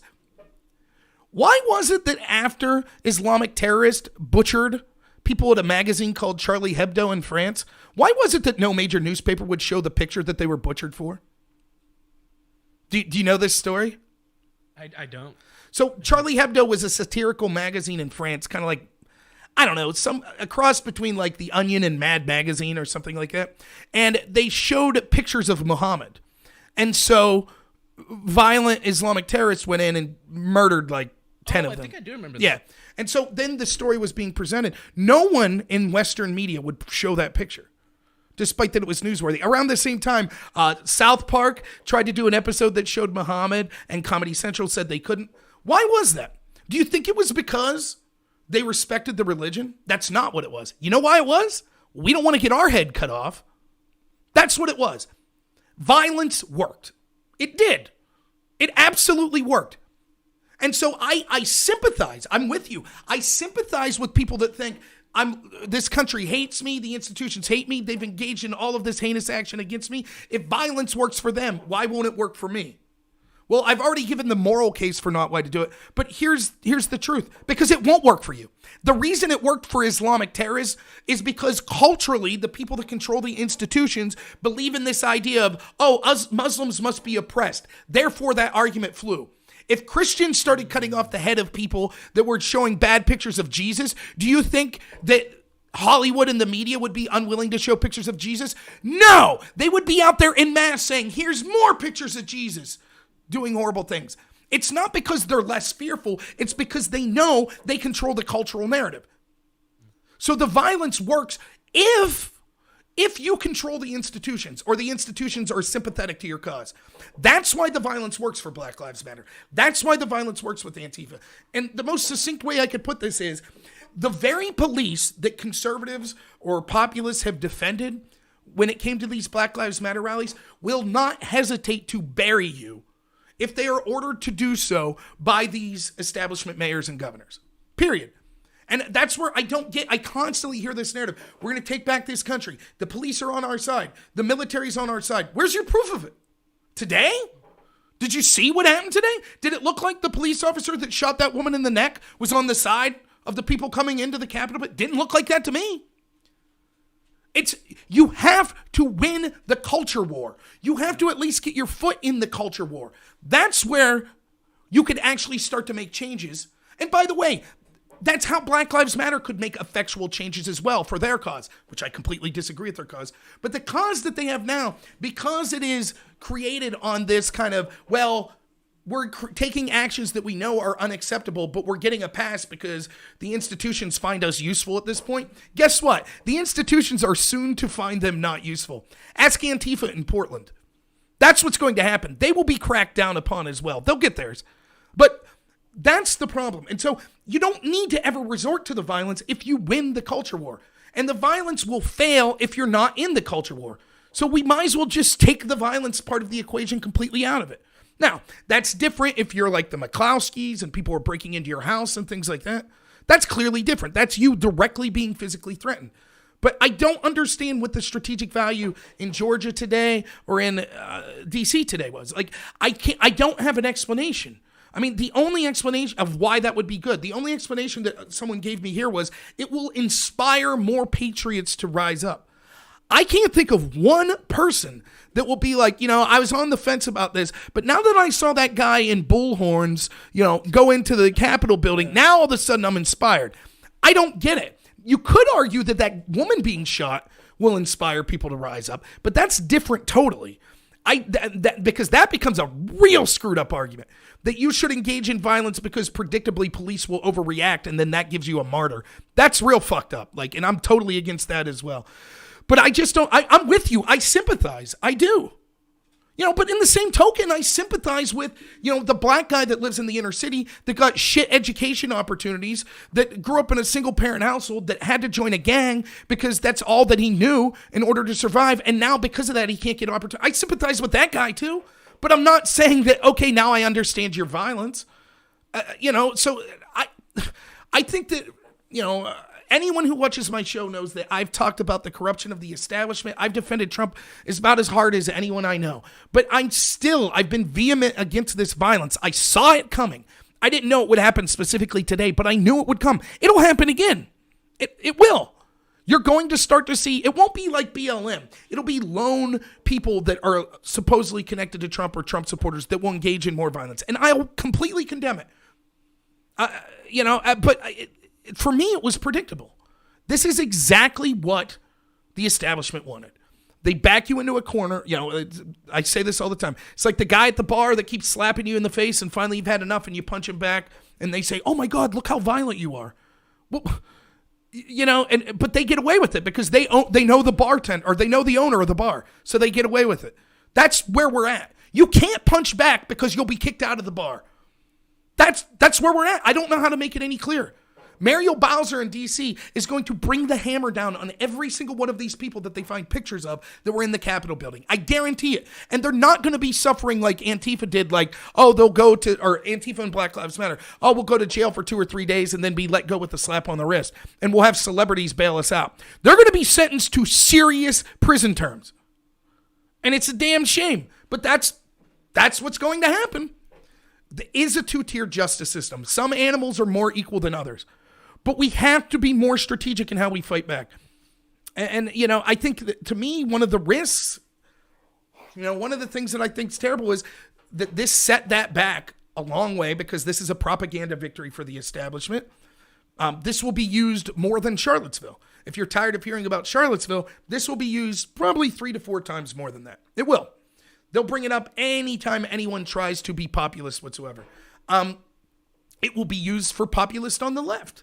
They will be lumped in with this, even though they'll say, we didn't like Trump. We had nothing to do with him. This will still be used. Oh, you're talking crazy conspiracies about the government? Oh, you must be one of these people that are going to get violent.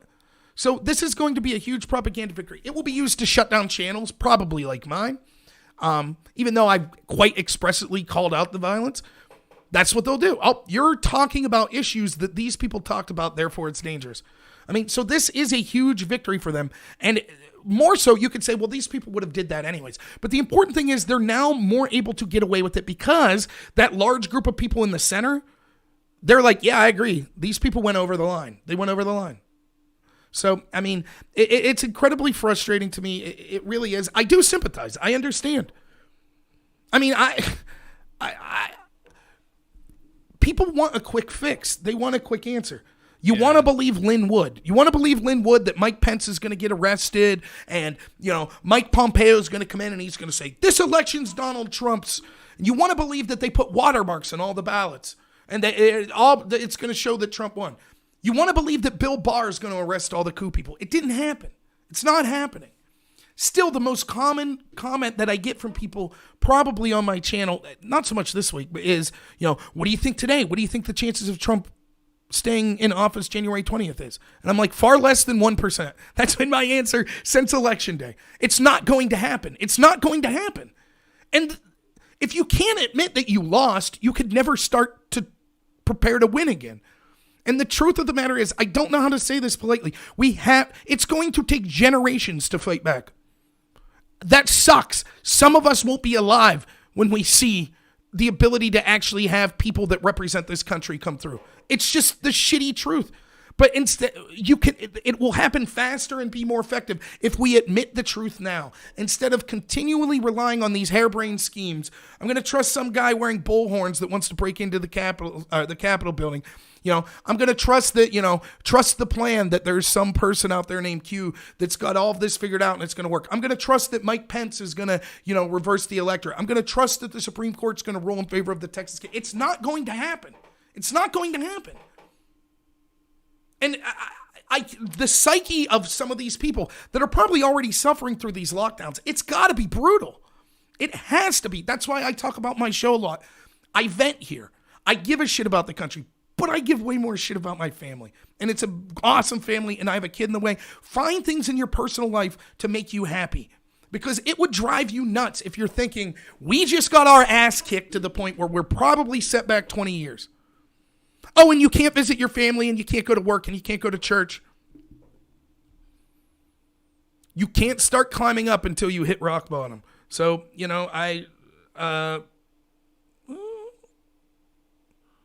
oh yeah, look at that. Sorry. Someone was just texting me about Pennsylvania and Josh Hawley apparently on the Senate floor right now. So, but yeah, I mean, look, there are positives. Like, I can give people positives right now. Today is an incredible setback. Incredible.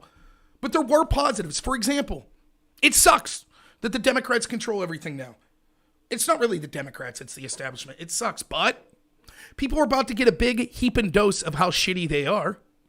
Yeah, I was. That's one of the things I wrote down. That they have no excuse now, and I cannot wait. And I will be on Dylan's show, forcing him to put me on his show, because and I don't want them to fuck up. I hope they do well. I hope the economy does well. But when and if they do, I am going to hold them accountable just like they held us accountable to apparently every single thing that we had to defend Trump for. Well, let's go through it. Let's go through some of this. So what were we told? I only got 5 minutes, so I'll go through a little of it. But what were we told? We were told in 2016, what would a Trump presidency look like? He's a maniac with his finger on the nuclear button, so he's going to drive us to all these insane hot wars around the globe. That happened? Nope. Historic Middle East peace deals. Well, what about crazy people like North Korea? You remember when that alarm went off in Hawaii and it was like, oh my God, did North Korea just launch at us? Oh, Trump's a hothead when it comes to North Korea and places like North Korea and Iran, and it's going to lead to a war with them. Did that happen? Nope. Quickly into Trump's term, they went from saying that he would be a hothead with North Korea, that he was too civil with North Korea. But remember when he was going to lock up gay people? Oh, gay people were going to have to flee the country because Trump was going to lock them up. Did that happen? Nope, that didn't happen. Or the same with black people. Remember he was going to lock them up? Nope, that didn't happen. Right? Or how about this? Remember how we were all going to return to the Handmaid's Tale and women were just going to be sexual objects for men? Did that happen? Nope, didn't happen. Remember when the economy was going to collapse and the stock market was going to collapse? Remember Paul Krugman came out right after the election? My God, this is it. The stock market's about to collapse. Nope, hit record highs. That didn't happen. Now, truthfully, you could make the argument on the other hand, like, did Trump massively improve my life? No, I can't say that. I think there were good things about the Trump presidency, but I get the point, like, if I'm being honest. But all the fear-mongering that we were told about racist, Nazi Donald Trump, none of the shit happened. He was a dictator. I've never seen a president. I don't know if there's been a president in the history of this country that was more stymied by his own advisors than Donald Trump. If the man was a dictator, he is the worst dictator that's ever existed. He couldn't get shit accomplished. because of all the crappy people around him. And I'm supposed to believe he's a dictator. So none of that stuff happened. But the same people that believe that, now let's see what they're going to suggest. Donald Trump's responsible for all the deaths of COVID. So COVID's solved, right? Systemic racism. Look, the system is racist. Don't you know, Aftershock? The system is racist. And so what we did was we elected the people that the system wanted us to elect. All these corporations and shit, the people that they donated to and wanted to win, we voted for them. Now they're in charge. Now they'll take down the system. What better person to take down the system than someone that's been in the system for 47 years? See, Joe Biden's been involved in a, quote, systemically racist system. So now he's going to dismantle that systemically racist system. Makes sense? Healthcare is going to be totally taken care of. The economy is going to be totally fine. We're going to have historic peace all over the world. We finally regained our composure in the world. There won't be any problems. If every problem is Donald Trump's fault, now that Trump's gone, every problem's solved, right? Wouldn't one lead to the other? But it won't matter, as you know, because as soon as shit goes wrong, as soon as it's obvious that the average person's getting screwed over this next administration, are they going to say, I was wrong? Yeah, boy, that's bad. They're going to say, it's Trump's fault.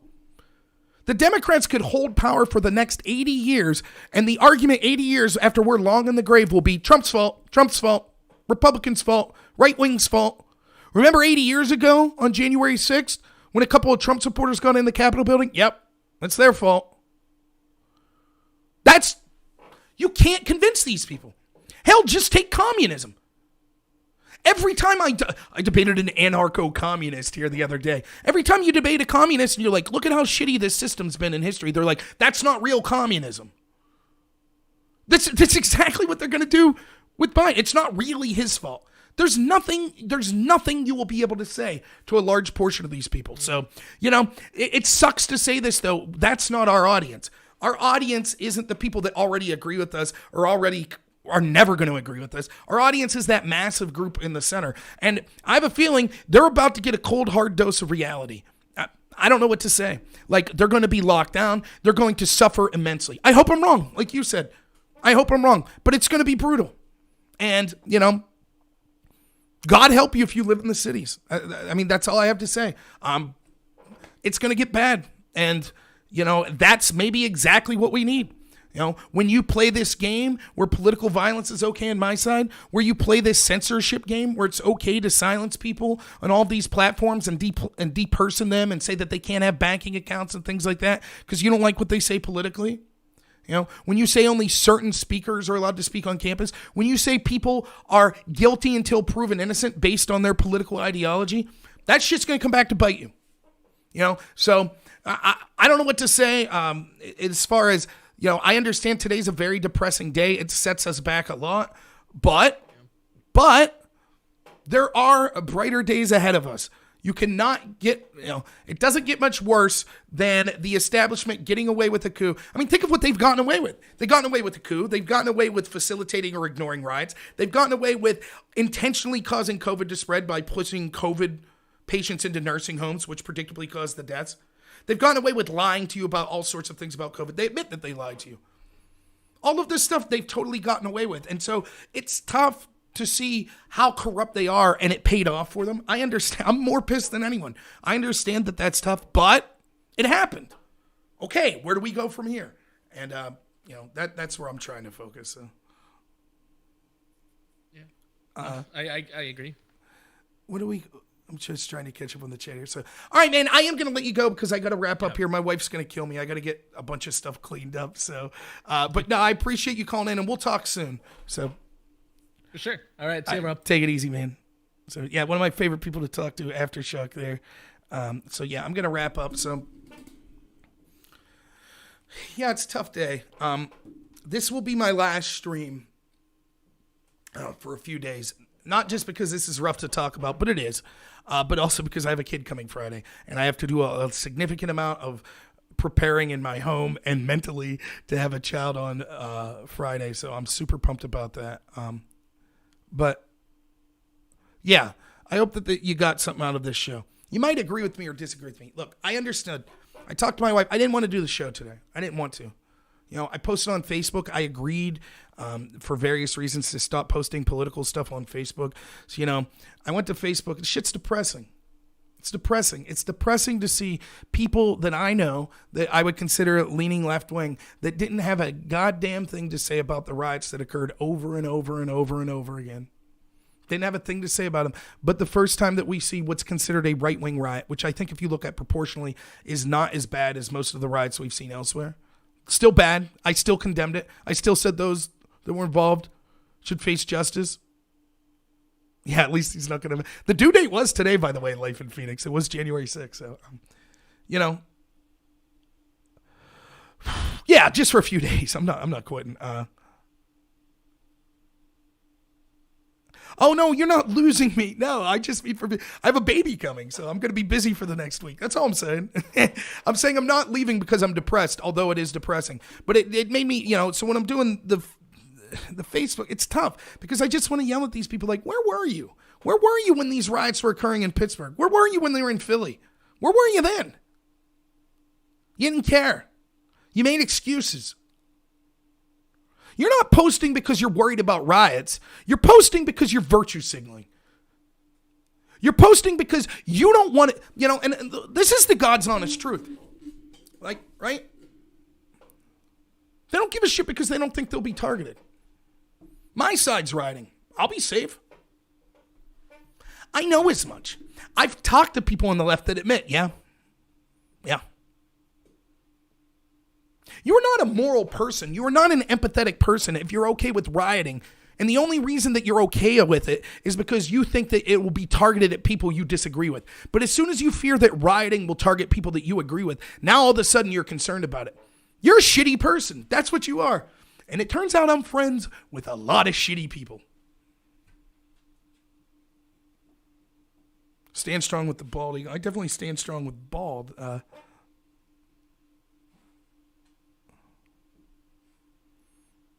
Thank you for the congrats on the child. So I don't want to hear these people. And I'm telling you, I'm giving them no quarter. None. You will not see people that I know. Now, you'll see people like Azam, which he must have left. But you'll see people like him, and you'll see others that I can't prove, just random people on a chat, that will say things like, oh, actually, I was against Black Lives Matter's violence and blah, blah, blah, blah, blah. Maybe that's true. I can't prove it to them. But those, like the streamers that I've worked with that are on the left that I could prove, no, I'm not going to let them get away with it. And Aftershock, when you're on Dylan's show this Friday, those people that you're on with are going to say, we called out violence from the left. They're full of shit. They're lying. And don't let them lie to you. You're a liar. Shut up. And then they're going to say, but our side's justified. Shut your damn mouth. You don't get to say anything. That's how to treat these people.